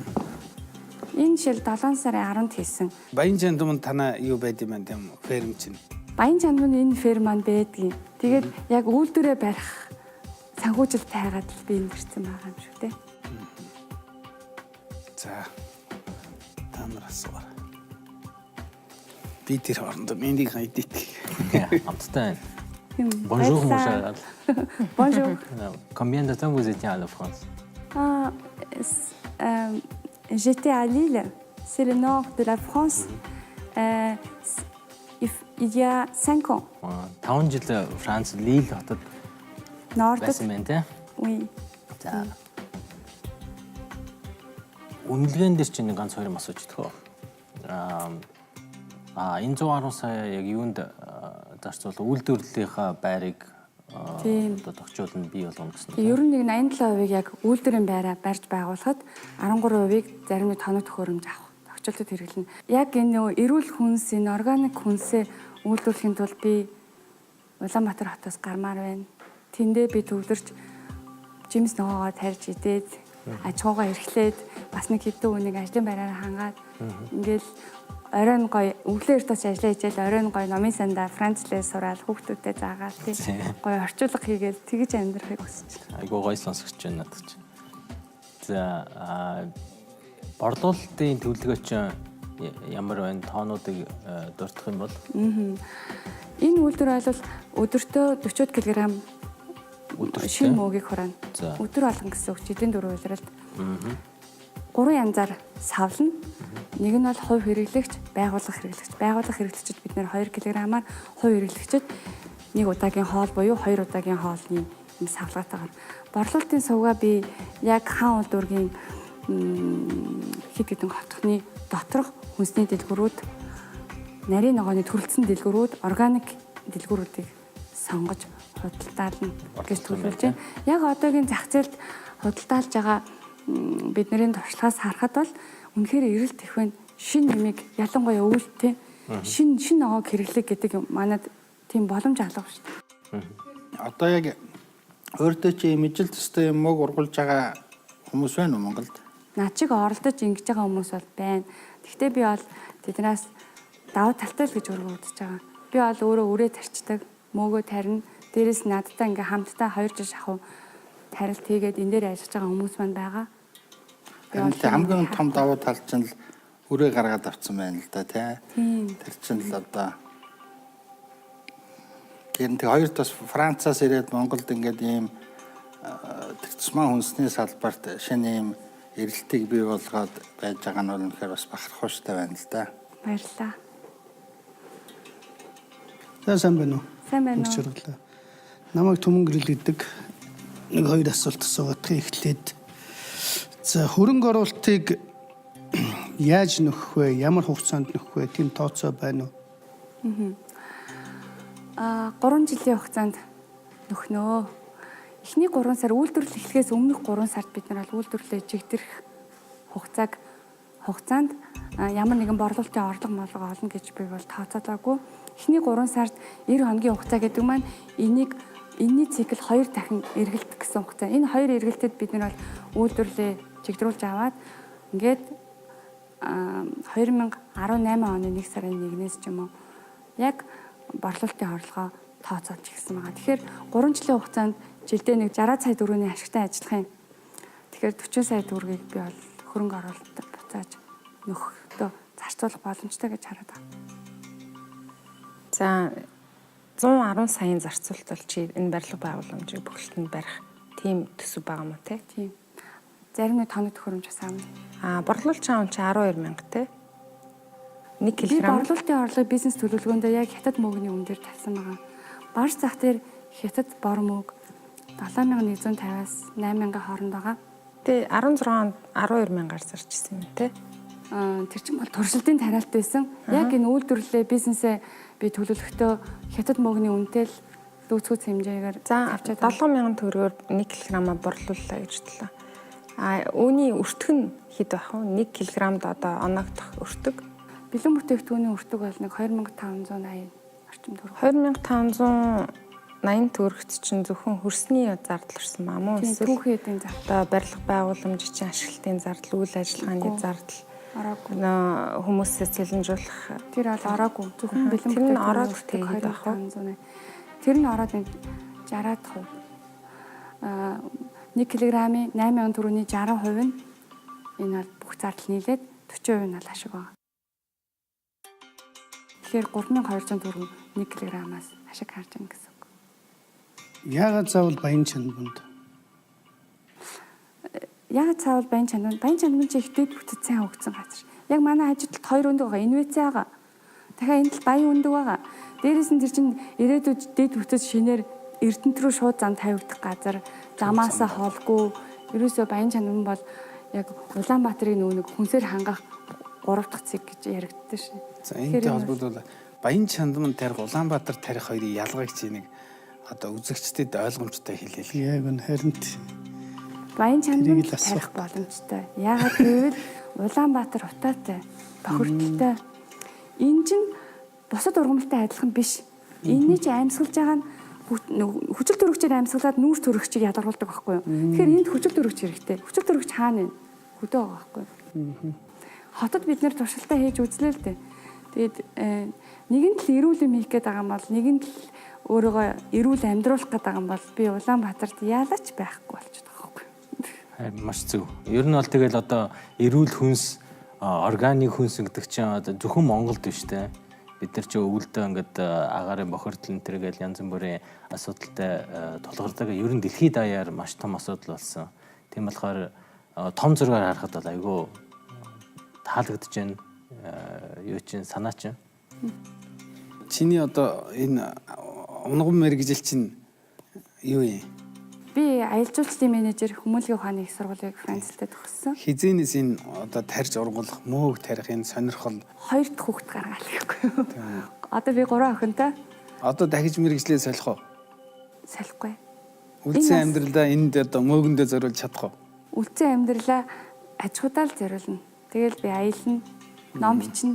Орой би Франц хэлээ бас сайжруулах хүүхдүүдтэй тэрийг зааж өгөхөнд бол би энэ үйлдвэрлэлээ нэлээд явуулчаад цаг заваараа би тийм аа л ингэж боддог. Мөөг тариад ашиг орлогоо нэмэгдүүлэл одоо зугаалах зав олдохгүй л ах та. Одоо энэ чинь хагас автомат үйлдвэр. Тийм. Тий, хамгийн эхний 2-3 жилийн асуудлыг би яг юу яачих юм бол цаашдаа бодлогын төвшөндөө ч юм уу те ажиллах боломжтой. Энэ чинь хагас автомат. Одоо хүн сургаж байгаа юу? Сургаж байгаа. Одоо энэ юу ажиллаад байгаа л да. Бид нар хамтдаа л энэ туршилтыг цогтон хийгээ. Тэгээл бүр дуудаж ирээл ийм штэ л гэдэг ааш ерөөсөө. Мөөг дутагдахад хүнд ямар одоо муу тал нөлөөлөх юм, муугар нөлөөлөх юм юу байна? Ерөөс огт бас мөөг идэхгүй байхад. Идж байгаа хүн хоёрын ялгаач гэдэг юм. Мөөг идэхгүй байлаа гэд мэдээж хэрэг амьдрал үргэлжлэн л дээ. Гэтэ мөөг идэх юм бол тийм ээ илүү эрүүл болох гэдэг байгаа байхгүй юу тийм. Б витамин агуулга өндөр гэсэн. Б-ийн агуулмж өндөр энэ бол. Дээрээс нь калигийн агуулмж өндөр. Одоо бас ингээд махыг зарим тохиолдолд орлуулсан байна шүү дээ. Ядаж зуны өдрөлд. Дандаа л мах. Тэгээд тэрийгээ өөртөө хөдөлж шингээж чадахгүй, эрүүл агаар байхгүй, бас шингээж чадахгүй. Тэгж яхаар зарим тохиолдолд ч гэсэн ингэмээр. Дээрээс нь цагаан олднууд ингээд оршоод шүү дээ. Цагаан олдоо, ногоон олдоо хүмүүс тэд нар юу идэж яаж амьдрах юм бэ? Тэгэхээр махыг орлуулах уургийг монголчууд бол мөөг одоо эртээр үеэс нэг дотор халуун, хаван хөөгтэй ингээд нэг айгүй олон давуу талтай. Даанч ургуулдгүй болохоос хэрэглээ бол одоо хүмүүс хэрэглэхгүй гэсэн юм ойлголт байхгүй байхгүй. Гэхдээ чинийх бол одоо нэг одоо энэ мөөг ч юм бол гаднаас импортоор үр авчираад ингээд үржүүлэх нь шүү дээ. Тэрнээс гадна манай дотоодод ургадаг ийм мөөгнүүдийг энэ нэг хөлөмжийн нөхцөлд ургуулж үзсэн үү? Манай дотоодод ургадаг бидний хүүхэд байхдаа идэж өссөн талын цагаан гэж мөөг байгаа. За тэр мөөгийг таримлыг нь үрийг гаргаад авчиад байгаа юм. Яг таримлжуулах юуг нь манай эрдэмтэд бол хийж байгаа судалж байгаа юм байдаг. өчигдөр хүртэл яг мөөг гэдэг нөгөө Facebook групп дээр Эрдэмтэд яамдын энэ мөөг сонирхдаг хүмүүсийн уулзалт боллоо л доо. Тэгэхээр энэ судалгааны ажил дээр чинь яг таримлаар нь гаргачих юм бол энэ чинь яг Монголын брэнд болох гэдэг байгаа байхгүй юу? Талын цагаан чинь ичнээ сайхан хамттай байлаа те. Тэгэхээр тэрэн дээр дахиад нөгөө хөрөнгө мөнгө асуудалтай гэдэг юм байл л те. Өдөр бүр зоогийн ширээн дээр шинэхэн мөө гэдэг боломжийг монголчуудад олгохоор зорьсон бүсгүйг шаркууд маань дэмжих болов. Өөрөө үнэхээр бас Францад амьдарчээсэн учраас амьдралыг их бодиттой прагматикаар төсөөлж төлөвлөж чадж байгаа ч юм бол надад их таалагдал. Яг зөв өөрийнхөө хүч чадал цаг боломжинд яг ингээд тохируулж хийж саналаа тавьж байгаа ч юм бол таалагдж байна. Тэгээд би бол энэ бол бас миний сонирхдаг одоо салбараас өндөө учраас татгалзаж байна. Гэхдээ банкны хэрэглэгч нь байна гэж авлаж чадсан шүү. Баярлалаа. Амжилт хүсье. Маш их баярлалаа. Би бол газар тариалан эрхэлдэг хүнсний бизнес эрхэлдэг хүмүүсийн саналыг эхлээ сонсмоор. Таны энэ мөрөөдлийг бол үнэхээр хүндэтгэж байна. Зөвхөн миний хувьд энэ яаж ургадаг, янз бүрийн учиртай, яаж ядгийг сайн их мэддэггүй болохоор сайн ойлгохгүй байна л та. Тэгэхээр бол энэ удаадаа бол татгалзаад үнэхээр ингээ үйлдвэрлэлч яваа сайн болоод ирвэл хамтраад одоо мөнхтөө боо хийх юм. Одоо тийм хэрэглэж болох гэж бодож байна. Тийм учраас одоо энэ удаадаа татгалзаад одоо гарлаа. Баярлалаа. Амжилт хүсье. Маш сайхан санаа байна. За би саналаа хэлчихье. Өөрөө чинь санаа их зөв байна. Өөрөө ч гэсэн бас их зөв юм ихтэй байна. Одоо манай компани зорилго бол Монголдо яагаад хийж болохгүй гэж бид нар ердөөс дэлхийн чанарыг Монголд авчрах, нутагшуулах гэсэн тийм зорилго байдаг болохоор чамд бас жижигэн ч гэсэн одоо ийм хүсэл эрмэлзэл байгаа нь бол маш сайхан байна. Тийм учраас яг би үнэн хэрэглэгч чинь байж чадна. Тэрнээс би хөрөнгө оруулахаас бол татгалзаж байна. Баярлалаа. Би гарлаа. Хөрөнгө оруулагч биш, хэрэглэгч байхаа хэлээд 3 шарк түүний бизнесээс татгалзлаа. Харин Чимбат болон амар төвшин шаркууд түүний мөрөөдлийг биелүүлэхэд туслах болов. Миний одоо дэмждэг, хийдэг энэ чиглэлийн бизнес эрхлээ явж байгаа. Тэгээд ийм одоо шин юмыг Монголд оруулж ирээд тэгээд зоригтой ингээд зүтгээд ингээд хийж байгаа явдал бол чамд бол баяр хүргэе. Яг гэвэл чи одоо соёлтой газар юм сураад тэрийг эндээ авчираад эх орныхоо хөрсөн дөр ургуулна гэдэг чинь болов энэ бол чи хүн бол төрсний бас нэгэн гавья хүмүүст өгөөж өгч байгаа ийм сайхан бизнес. Тэр тусмаа хүн бол энэ одоо аливаа нэг юм ургуулж байгаа бизнес гэдэг бол асар их хачаал бүгдэлтэй тий. Энэний төлөө бол маш их хөдөлмөр одоо гардаг тий. Өртөг багтаа ч гэсэн энэ тухайн хүнээс аягүй их сэтгэл зүрх төвчээр зориг тий ингэж шаарддаг ийм бизнес ээ. Тэгээ энэ дээр чамайг өдий болтол шантралгүй явж байгаа чинь бас дахиад баяр хүргэе. Тэгээ одоо миний хувьд бол юу гэж хэлэхээр дэмжиж байна. Одоо бас энэ нөгөө хөрөнгө оруулалтын хувьд бол за нэг хүн дээр бол бас жоохон өндөр сонсогдож байна. Тэгэхээр би бол яг хуу энэ дээр одоо бас амрааг бас хамтрах байхаа гэж одоо найдаж байна. Тэгээд манай одоо бас баримталтай миний баримталтай зарчим бол те Монгол хүнд эрүүл хүнс гэдэгтэй бас нийцэж байна. Тэгээ энэ утгаараа бол бас өөр хүмүүсийн хийж чаддгүй юмыг манад байдгүй юмыг те импортыг орлох бүтээгдэхүүн хийж байгаа учраас тэгээ чи өөрөө бас одоо амжилтанд хүрэх одоо ийм замдаа бол орцсон байна. Чамд хүсэл мөрөөдөл зорилго одоо байна. Тэгэхээр би одоо дэмжиж оролцъё. Гэхдээ энэ дээр бол юу гэж юм хэлэхээр 110 сая төгрөгийн 30% гэсэн. За энэ дээр бол одоо 30% чинь бол одоо яг энэ өнөөдрийн төвшөндөө бол арай жоохон хувь нь бол бага байгаа учраас би юу гэж юм хэлэхээр яг 110 чинь тал үнэн дээр 25% аваад ороход одоо хөрөнгө оруулагчаар ороход бол татгалзахгүй байна. Би юм санал өгч юм. Өвдсөн дээр амраатал хамтрыг гэсэн санал тавьж байна. Амраа бол одоо бас гадна дотн явж үзсэн хүн бас шинэлэг юм дэмжих байхаа гэж бодож байна. Нуухгүй тэрийг. За Чимбат захирлын санал нь болохоор 55 сая тий 25%. 25% гэсэн үг шүү дээ тий. Би бол ягаад тэгж яах гэхээр энэ одоо чиний энэ бол зүгээр та нарын төсөв гэдэг төсөв төлөвлөгөө энэ хийж байгаа бол яг одоо бид дээр хөрөнгө оруулагч ороод 40 хэлээр хязгаарлагдахгүй.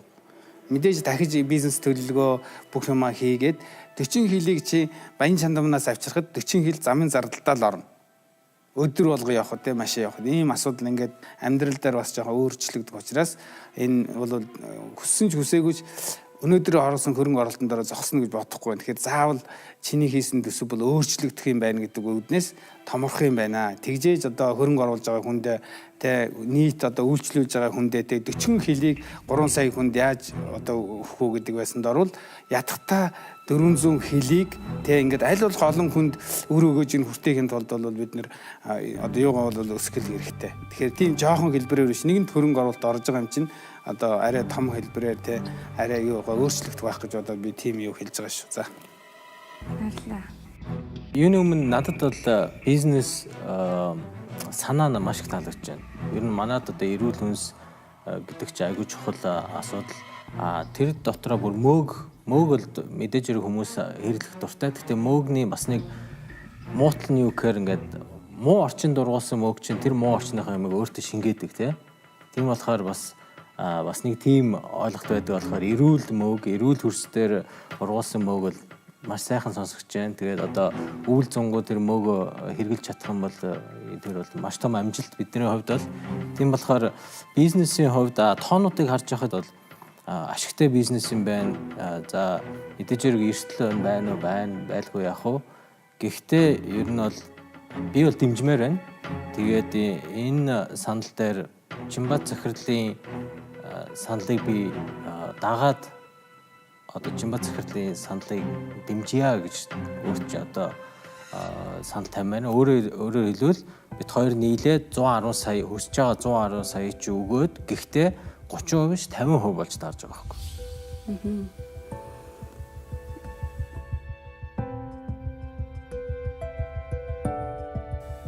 Маш сайхан байна. Хов дээрээ л тохирох нь шүү дээ. Тийм байна. Бодох хэрэгтэй. Тийм бодох хэрэгтэй. Би бол яг карманда бол 49% орж ирсэн л дээ. Гэхдээ энэ бизнесийн томорхыг би бас төсөөлж байна. Бодож байна.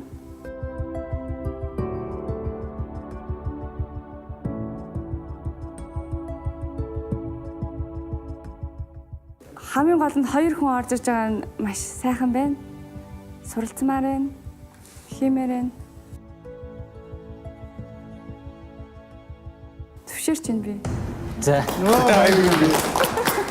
Мондаг. Танд маш их баярлалаа. Зөндөө заад сургаарай. За. Маш их баярлалаа. Баярлалаа. Өөрчн баярлалаа. Ийм сайхан санааг одоо Монголд арчсан маш гоё юм. Баярлалаа. За өөр мөр баярлалаа. Баярлалаа. За баяр хүргээ. За. За баяр хүргээ чи. Захирлаа. За сүрэл ажилтаа болж байгаа юм байна шүү. Хаях гэжсэн сүрлээ. Өртгөн нөр хямдхан гарчих юм биш үү? Сүрлээ таагаад. Энэ зориг тусдаа органик сүрэл билдэж шүү дээ. Оо тийм байхгүй. За баярлалаа. Мөх жаргалаа. Баярлалаа. Үн чирэгчтэй баярлалаа. Баяртай.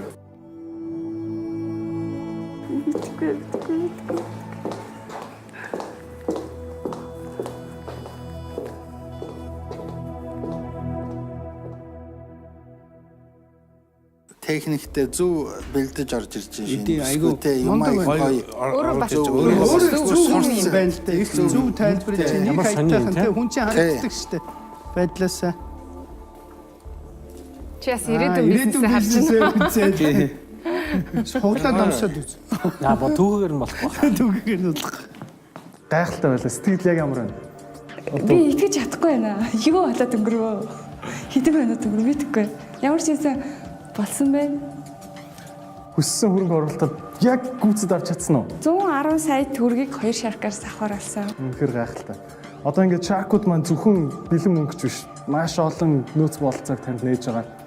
Таны нүдэнд яг яаж зураглагдаж байна? Ямар ч юмсан зөвхөн энэ 110 сая төгрөгийн хөрөнгө оруулалтын тухай асуудал биш. Энэ бол өшөө цаашаа өсөх бизнес. Тэр болгон дээр 2 том бизнес зөвлөх ороод ирлээ гэдэгт бол би маш их олзорох чинь. Ивент итгэгч ухаалаг амьдралын хэв маяг Санто Смарт апартмент.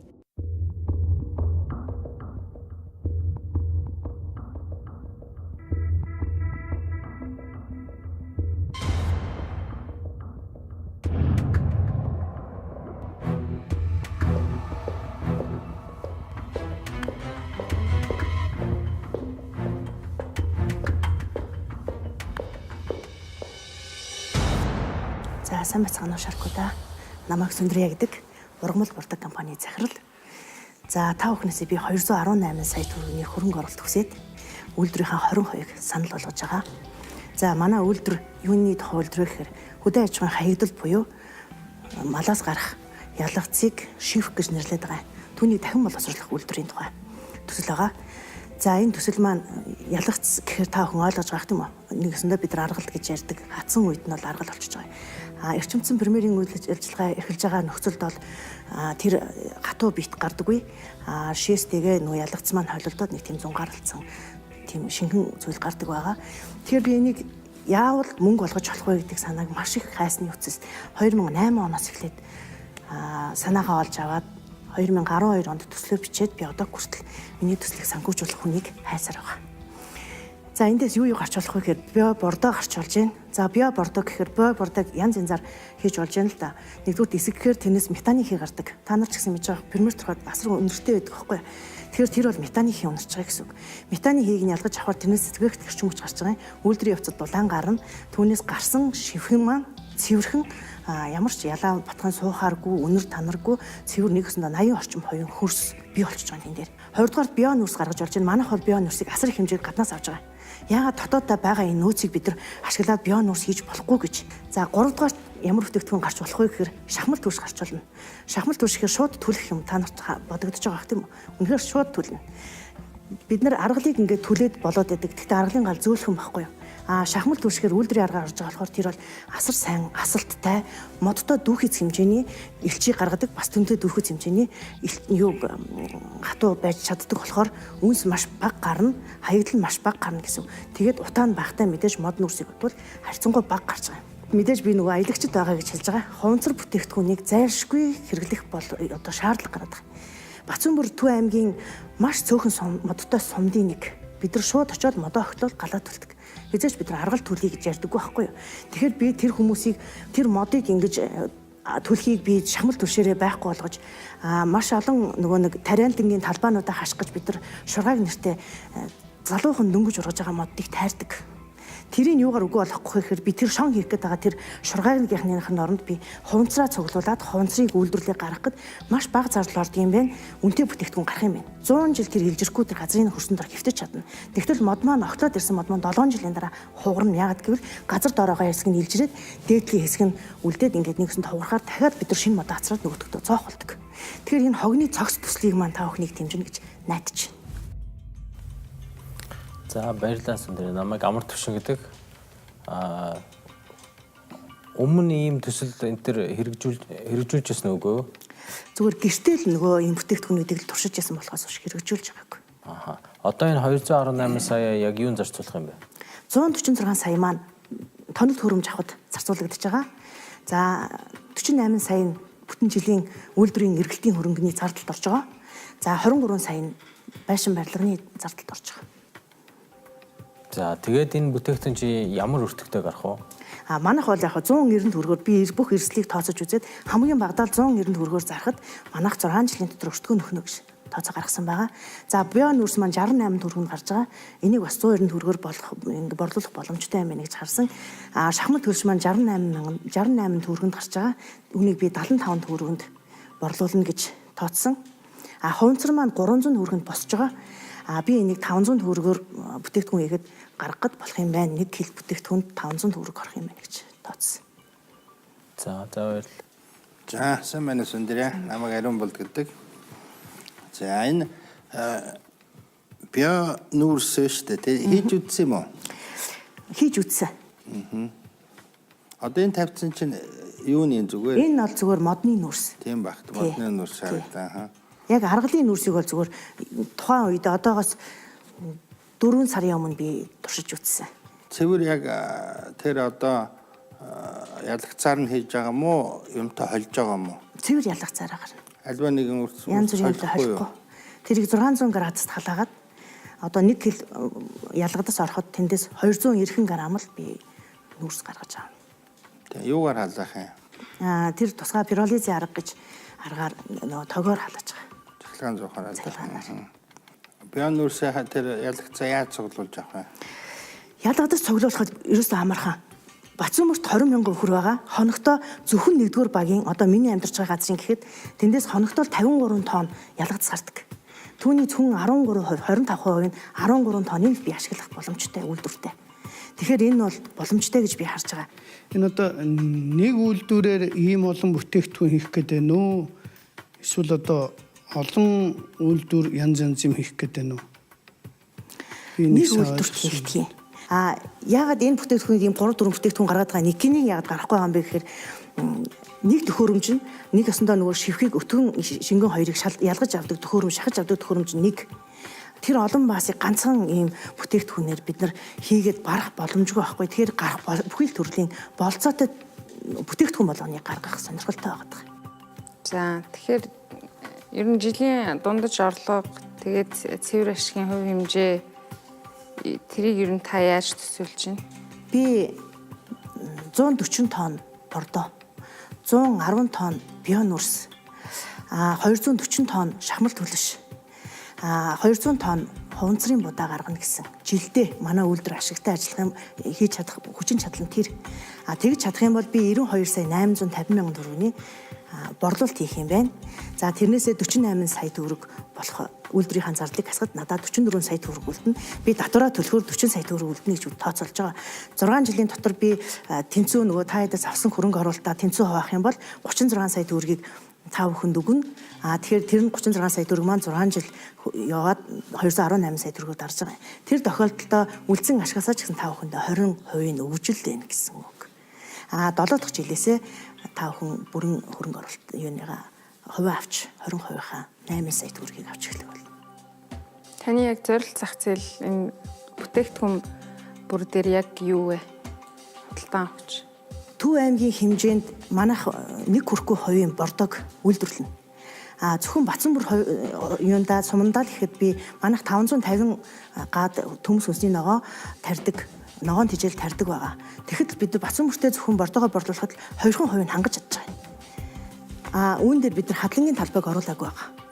Хэрвээ хадлангийн талбайгаа оруулаад бид нар мэдээж тэндээс өөр ашигтай. Одоо бол бид нар байгалийн хараат амьдраад байгаа хгүй малчид. Хараат амьдрахгүй тул бид нар газраа бордож ийж, түүнийг гаргадж ийж илүү их ургац авах хэрэгтэй. Тэгэхээр бид нар бордох ёстой гэдгийг тэр хүмүүст хэлэх хэрэгтэй. Дөрөлцөд зах зээл маань гэвэл бордооны хувьд бол бүхий л тариаланчид тэр этгийн хэл байрандаа цэцэг тарж байгаа хүн хүртэл миний зах зээл байхгүй юу? За шахмал төршний хувьд бол эхний ээлжинд би Бацанбөрийн ядагчаас хангана. За хангах юм бол Төв аймгийн уртлын сумдууд гэж тэгтээ тэрнгүү модгүй төршний гачалд орсон газрууд байгаа. Тэрлүүгээ би бас нийлүүлэх боломжтой гэж харж байгаа.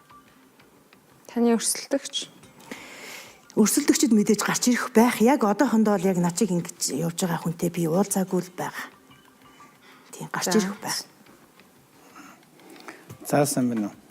Яагаад одоо өнөөдрийг хүртэлтэй тэр сум орон нутаг засаг захиргаа, банк, бусад хүмүүс зээл олгож дэмжихгүй байгаагийн шалтгааныг чи юу гэж бодож байна? Надаас зүгээр л барьцаал нэгтгэе.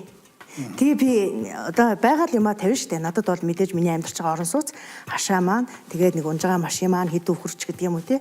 Тэгэл хүрхгүй л гэсэн хариулт сонсдог. Нэгдүгürt хоёрдугаарт болохоор надад манай гаргаж байгаа санхүүжилт бол таныг одоо ийм санхүүжүүлэх хэмжээнд бол гардгүй маа л гэсэн тийм хариулт одоо хүртэл сонсоод байж байна. Гэхдээ дэмжд юм уу? Дэмжлээ. Дэмжихээр орох уу дэмжлээ. Юу гэж хэлгүү тэр нь? Маш сайхан санаа байна. За би тэр үед 12 онд Нямагийн инкол гишүүн манай сумаас гарсан байсан. Би шууд гишүүндээ л хандсан л та. Надад ийм санаа байна. Манай сумыг хогноос гаргаад өгөөч гэхэд. Надад ямар гарч байгаа та надад зааж өгөх арга байна. Тэгээд хөдөө аж ахуйн их сургууль дээр чи очиод зэн дэвшгч хүн би тэнтэй уулз тэр бол яг сая төгсөж ирсэн эрдэмтэн байгааг тэр хүн битээр уулзаад тэгээд тэр хөдөө аж ахуйн сургууль дээр туршилтыг хийж үзэж агаад боловсролын яамнаас дэмжлэг 90 сая орчим төгрөгийн авсан. За тэгээд 90 сая төгрөгийн төсөл маань гэхдээ авахта санхүүжилтийг авахта юунд төгсөн бэ гэхээр хөдөө аж ахуйн нэгдэлд нөгөөх юм нөгөөд тэр нэг шинэ дэвшилтэт технологид туршиж байгаа учраас гэсэн бол юугаар өгөөд за тэгээд тэр нь одоо баригдсан манаас өмнө байгаа. Гэхдээ 5 жил яг яагаачгүй жишээ нь миний ч хөрөнгө биш, таны ч хөрөнгө биш, улсын мэдлэгч биш болчоод нөгөө нэгдлэн тараад татан богдоо байхгүй болсон учраас одоо л яг тэр чигээр ингэж байж лээ л да манад. Ой чи чинь огт аваагүй санхүүжилт авцсан биш тийм үү? Үгүй яг би өөрийнхөө нөгөө нэг компани дээр бол аваагүй байхгүй юу? Гэхдээ миний хийх гэж зорьсон төсөл бол яалдаг ч байсан эхний ээлжинд бол 90 орчим төгрөгийн 90 сая. Тэргээр нь одоо юу хийцэн? Тэр 90 сая төгрөг. За тэр нь болохоор нөгөө нэг эсгэх том реактор том боллон 2 том боллон тог гаргадаг юу нь бол бас байгаа. Мотор нь бас байгаа. Тэр нь яг юу хийх зорилттой цех юм? Яг үндсэн бүтээгдэхүүн бол бордоос. Одоо өнөөдрийг хүртэл энэ одоо хамгийн энгийн юм шиг хүртэл Монголын энэ айгүй айл болгонтой малчин айл болгоны гэрийн хажуутлын жалганд хөвтөж байгаа энэ бүтээгдэхүүн яагаад өнөөдрийг хүртэл түүхэд болохгүй байгаа гол шалтгааныг чи юу гэж харж байна? Хүн болгон мэдж байгаа тий уул нь энийг цэвэрлэх хэрэгтэй гэж бодсон мөртлөө харин яагаад хийхгүй байгааг нь би ингээд одоо эхлээд засаг дараагаас эхлээд асуудаг ш. Яагаад? Үгүй энэ намайг дэмжүүлэх гэж штэ. Жижиг дунд үйлдвэрт хандчих гэж жижиг дунд үйлдвэрт би бараг 5 төсөл өгсөн. Тэр мөн одоо яг хаана байгааг би сайн мэдэхгүй байна. Дарагдаастай л хөвтөж байгаа гэж бодсон. Тэгэхээр энэ харин одоо хүсгүй л байгаа болохоор тэгж гинүү л гэж бодож байна л да. Чи бол яагаад гэдэг учрыг л олсон бол чиний энэ амжилттай болох байхгүй юу? Би ер нь маш их явж байгаа. Явж байгаа юу? Явж л байгаа. За. Одоо тэр 90 саяар хийцэн тэр юма авчирж болохгүй юм уу? Тэрийг яриа л байгаа нөгөө нэг юу нь болохоор хөдөө аж ахуйн нэгдэл маань нодлон одоо 15 онд орны сүүлчээр 16 оны ихээр татан бөгдсөн байхгүй юу. Тэгэхээр одоо нөгөө би ингээд сургалал явахаар мэдхгүй одоо тэнд л байгаа энэ л байгаа гэж явуулаад байгаа байхгүй юу. Яг энэ таны санаан дээр энэ санхүүжилтийг өгсөн юм уу 90 саяыг? Эсвэл өөр юмд зориулаад өөр үйлдвэр барьсныг та ашиглая гэж бодоод байгаа юм. Яг төслийн санааг нь болохоор би гаргасан. Тэгээ нөгөө хамтраад нөгөө тэр чинь биогаз гарч байгаа учраас би заавал мэрэгжлийн хүнтэй хамтрахгүй болохгүй учраас тэр хүнтэйгээ хамтраад ихээр төсөл өгсөн газрууд маань болохоор юу гэсэн бэ гэхээр бид нар бол одоо дэмжиж юу болохоор боловсролын яам энэ бол юун дээр дэмжиж байгаа гэхээр шинэ дэвшилтэт технологиг нэвтрүүлж байгаа гэдэг дээр шин дэмжиж төслийн удирдагч нарт өгдөг ийм төслийн юу байгаа санхүүжилтээсээ бид нар 90 сая төгрөг өгье. Тэгвэл танд биш таны компанид ч биш бид нар хөдөө аж ахуйн сургуулийн тэр нэгдэл рүүгээ өгчхөр нэгдэл тэнд хийхээр хамаагүй та хамтраад ажил таны үйлдвэр болохоор одоо энэ та ингээд хүлээж авчиж болно гэсэн. Тэр 90 сая төгрөг 100% тэр юмдаа зарцуулагдаж чадсан уу? Зарцуулагдсан л гэж бодож байгаа. Бодлын юмд явцсан. Яа сайн мэдэхгүй байна. Би нөгөө нэг тайлангийн үгүй л байгаа. Одоо тэр мөнгө чи идсэн юм уу? Ямар очтой? Одоо ядч байсан тэр нь одоо тэр бүтээгдэхүүнүүдийн юунууд бол байгаа. Одоо дутуу баригдсан барилга байгаа юм. Дутуу баригдсан сугам шүлжээ ороогүй. Сугам шүлжээ ороогүй. Дид бүтсэн байхгүй. Тийм төмөр авчиж тавьчихсан хүн харахад тий. Хайрын байгаа байхгүй. Аль яамнаас гарсан нэ? Боловсролын яамнаас гарсан. Хэдэн онд гарсан юм? 12 онд гарсан. Хин сайд байсан? Тэгэхээр чи нөгөө Отхон баяр сайд байсан. Та тэгээд оруулсан хөрөнгө оруулалт моруулалтаа шалгаж барьдаг юм үр дүнгийн одоо яам гэдэг чинь. Би одоо шахаал яваад байгаа байхгүй. Үгүй энэ яагаад энд ингэж байгаа юм бэ? Үгүй надаа өгчөөч гэдэг ингэхэд одоо тэрч байхгүй, энэч байхгүй. Одоо тийшээ явж байгаа юм бол зүгээр л авчихгүй яасан. Тэр хин ч эзэнгүү юм биш тэр чинь тэгвэл. Тий эзэнгүү байхгүй юу? Тэгвэл тэгэл авчаач үүнээс наасаа. Магадгүй эзэнтэй одоо ингэж хин цагт надаас буцаагаад авчвал хэцүү шттэ. Үгүй тэр чи одоо 12 онд 90 сая төгрөг чи тэрийг очиж хин ч үзэж хараагүй юу хийснэ ч мэдэхгүй ээждэг юм яам төр байна гэд. Тэгээ чи тэрний өмнөөс нь хайрлаад хамгаалаад эзнээ хайгаад ингээд би бүр дандаа манай чи өөрийг нүртэл өөр хийж байгаа байхгүй яа. Эмгэнэлтэй минийхэд юм чинь гэж бодож байна. Манай Монголын тэр татвар төлөгчдийн мөнгө л очиж байгаа шүү. Тэр татвар төлөгчдийн мөнгөөр л тэр 90 сая чинь хуваарлагдчихж байгаа шүү дээ. Тэгэхэд чи энд 15 сая 20 сая төгрөгийн хөрөнгө оруулалт хайгаа хүмүүс явж хахад тэгээд 90 саяг тэр хөдөө авчиж төмөр болгочоод эзэнгүү ингээд хайждаг юм одоо хөрөнгө оруулалт байна гэхээс тэр цумаа бүр төрийн яамны хөрөнгө оруулалт байна гэхээс л харамсалтай байна л да. Та өөрийнхөө төсөлд итгэлтэй бол яад энэ тэгээд жоохон хөрөнгө нэмээ тэрийг ажилуулад юмаа гаргаж ирээд тэгээд яач болдгоо. Тэгвэл олон эзэн гарч ирэн л да. Гинт олон эзэн гарч ирэн. Хэд 200 болж оруулаад байсан хоосон юм бэ? Хоосон турбанууд байгаа юм. Тий. Одоо чамшиг юм анхан шатны ингээ бизнес эрхлэх гэж байгаа хүнд бол тий. Одоо био нүүрсэн ч хэрэггүй, метан тэр хийнч хэрэггүй, ерөөс ганцхан наад био бордооч нь хамгийн бага зардлаар авахгүй. Чи одоо нэг дээш эргүүл тойруулдаг. Нэг л юм байхад л тэгэл болоо авахгүй. Тэгээ жоохон одоо тэгээ цаашлаад чи яах юм бол ялангуяа танаа Батсан бүр сумчин хүнсний ногооны бизнесийг хэрхэлдэг хүмүүс байгаа шүү дээ. Тэнд дууд жинхэнэ энэ компс бордооч нь одоо яг амин сүнс нь байхгүй. Одоо чи тэр байж байгаа тэр хүний 90 сая төгрөгийн эзэн тодорхойгүй. Яг л улсын юм бол улсынх. Тэнд эзэн олдохчгүй, хизээ чинийх болохгүй, нэг өдөр чамайг цагдаад дуудана авчвал тий. Тэрэнд бол бодолч хэрэг байхгүй. Тэрийг угсарныг бол дахиад 90 сая төгрөг орно. Тийм учраас чи зүгээр ингээд тэр юмнуудаа хаяа зөвхөн тэр нэг чам түүхийд нь байж байгаа байхгүй. Тэгээ төвлөрсөн газар шүү дээ. Батсан бүрч яг сумынхын төв дээр ихэнх төвлөрдөг тий. Тэгэхээр тэр юугаа чамд бол даваа тал байн заяа. Тэгвэл Улаанбаатар иргэн тойрон бордоо ерөөсөө байхгүй заяа. Тийм учраас тэрлүү төв зам хар зам тавигдсан. Тэгээд сумын төв дээрөө ингээд төвлөрсөн малын буус ихтэй учраас чи зүгээр л компс бордоо юм уу эсвэл одоо энэ буусаараа ингийн бордоо хийхдээ чамд илүү дутуу ямар ч хөрөнгө оруулалт хийхгүй. Хэрэггүй бараг чи өөрийнхөө хийгээд явж болно гэж. Тэгж зөвлөмөр байна би чамд. Тэгээд миний хувьд бол одоо юу ч хэмээр юм одоо яг ингээд наадах чи ингээд бизнес болоод хөрөнгө оруулалт татаад ингээд явхад бол одоо бас хэцүү. Яг тэгэхээр хамгийн гол асуудал нь юу гэж ярих гэхээр ерөөсөө бууцны тээврийн зардал гэдэг. Бууцны тээврийн зардал. Танад бол байна. Танад бол тэр чамд таарсан хэмжээний түүхийд бол тэндээ те 20 хэдэн мянган үхрээс ядахта 5 мянган үхрээс чи бууц гарна. Тэгээ эн чинь юу гэж ярих гэхээр их томорч болохгүй чинийх. Яг тэгэхээр өвлийн хугацаанд л эн чинь их хэмжээтэйгээр гардаг. 100 хавар намар болоод ирэхээр бууцны чин хэмжээ багасаа яваад гэдэг. Тэгэхээр чи бол яг өөртөө таарсан тийм хэмжээний юу байхад бол болох юм байна. Нэмэлт одоо хөрөнгө оруулалт бол шаардлагагүй гэж үзэж байна би. Тийм учраас би энэ дээр хөрөнгө оруулалтаас татгалзаад гарлаа. Би бол чамбаа захиралтай бол санал нэг байна яг. Тэр бол тэр нэрээд метан хийг арах хэдэр чинь зүгээр л энэ их сургуулиудын лаборатори хэмжээнд нэг жижиг туршилтаар болохоос шинэ үйлдвэрлэл хийж болохгүй. Тэгээд тэр био нүүрсчин бол чи тэр өндөр цахилгаанаар ингээд тэр юу яагаад шатагаа тэгээ тийм өртөг өндөртөө өрсөлдөх чадвартай байхад бас эрсдэлтэй.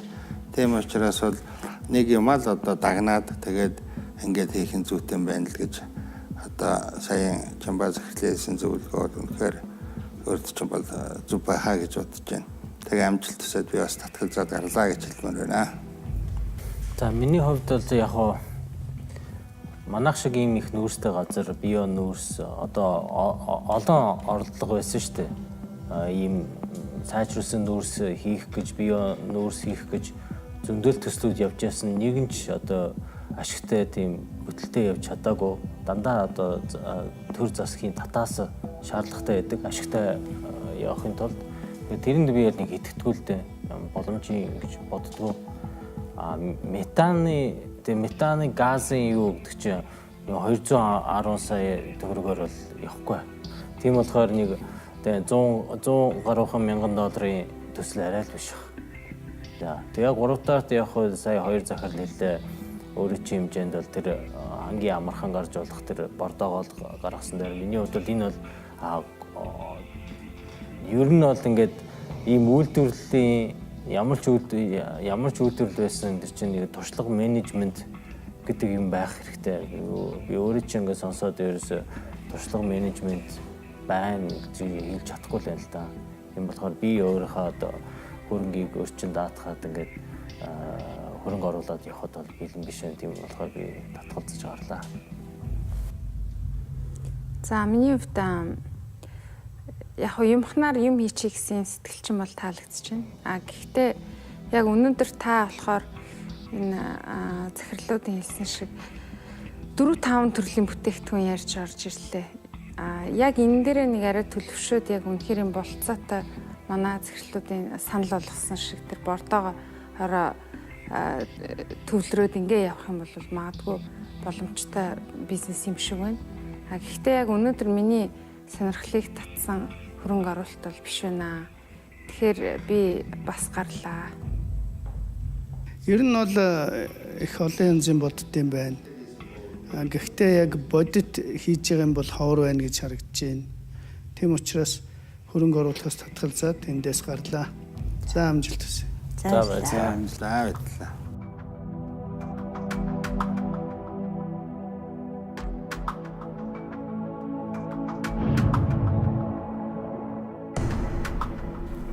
Бооцоор. За метаны юу чинь би нэг юунд харж ирсэн Голландд. Тэр бас амар том үйлдвэрүүд юм бэл. Тийм хэмжээний нөгөө эхлээд тэр авиамны масс буусч тийж өдөр болгонд асралтгүй. Тэгээд нэмэх температурд энэ байлгаж тэгээд ялгаж авна гэдэг чинь тийм амар байдаг шээ. Энэ яг нөгөө нэг хэрэгтэй хүнд нь хэрэгтэй төсөл нь очиагүй байхгүй. Тэгээ энэ одоо тэргээр хэрвээ энэ дэр өөрт нь өгсөн бол энэ айгүй бол жижиг бордоны юу хийчихэд тэр хавийнхаа хүмүүст өгөөд ингээд байгаад байх юм боломж байсан. 90 сая их с сэжигтэй сонсогч чинь те. 90 бол яг зүгээр л нөгөө нэг дамжуулаад ингээд юм хийх юм. 40 саяар нь хэдэн төмөр авчаал тавьсан л та тэр. Тийм л юм ба.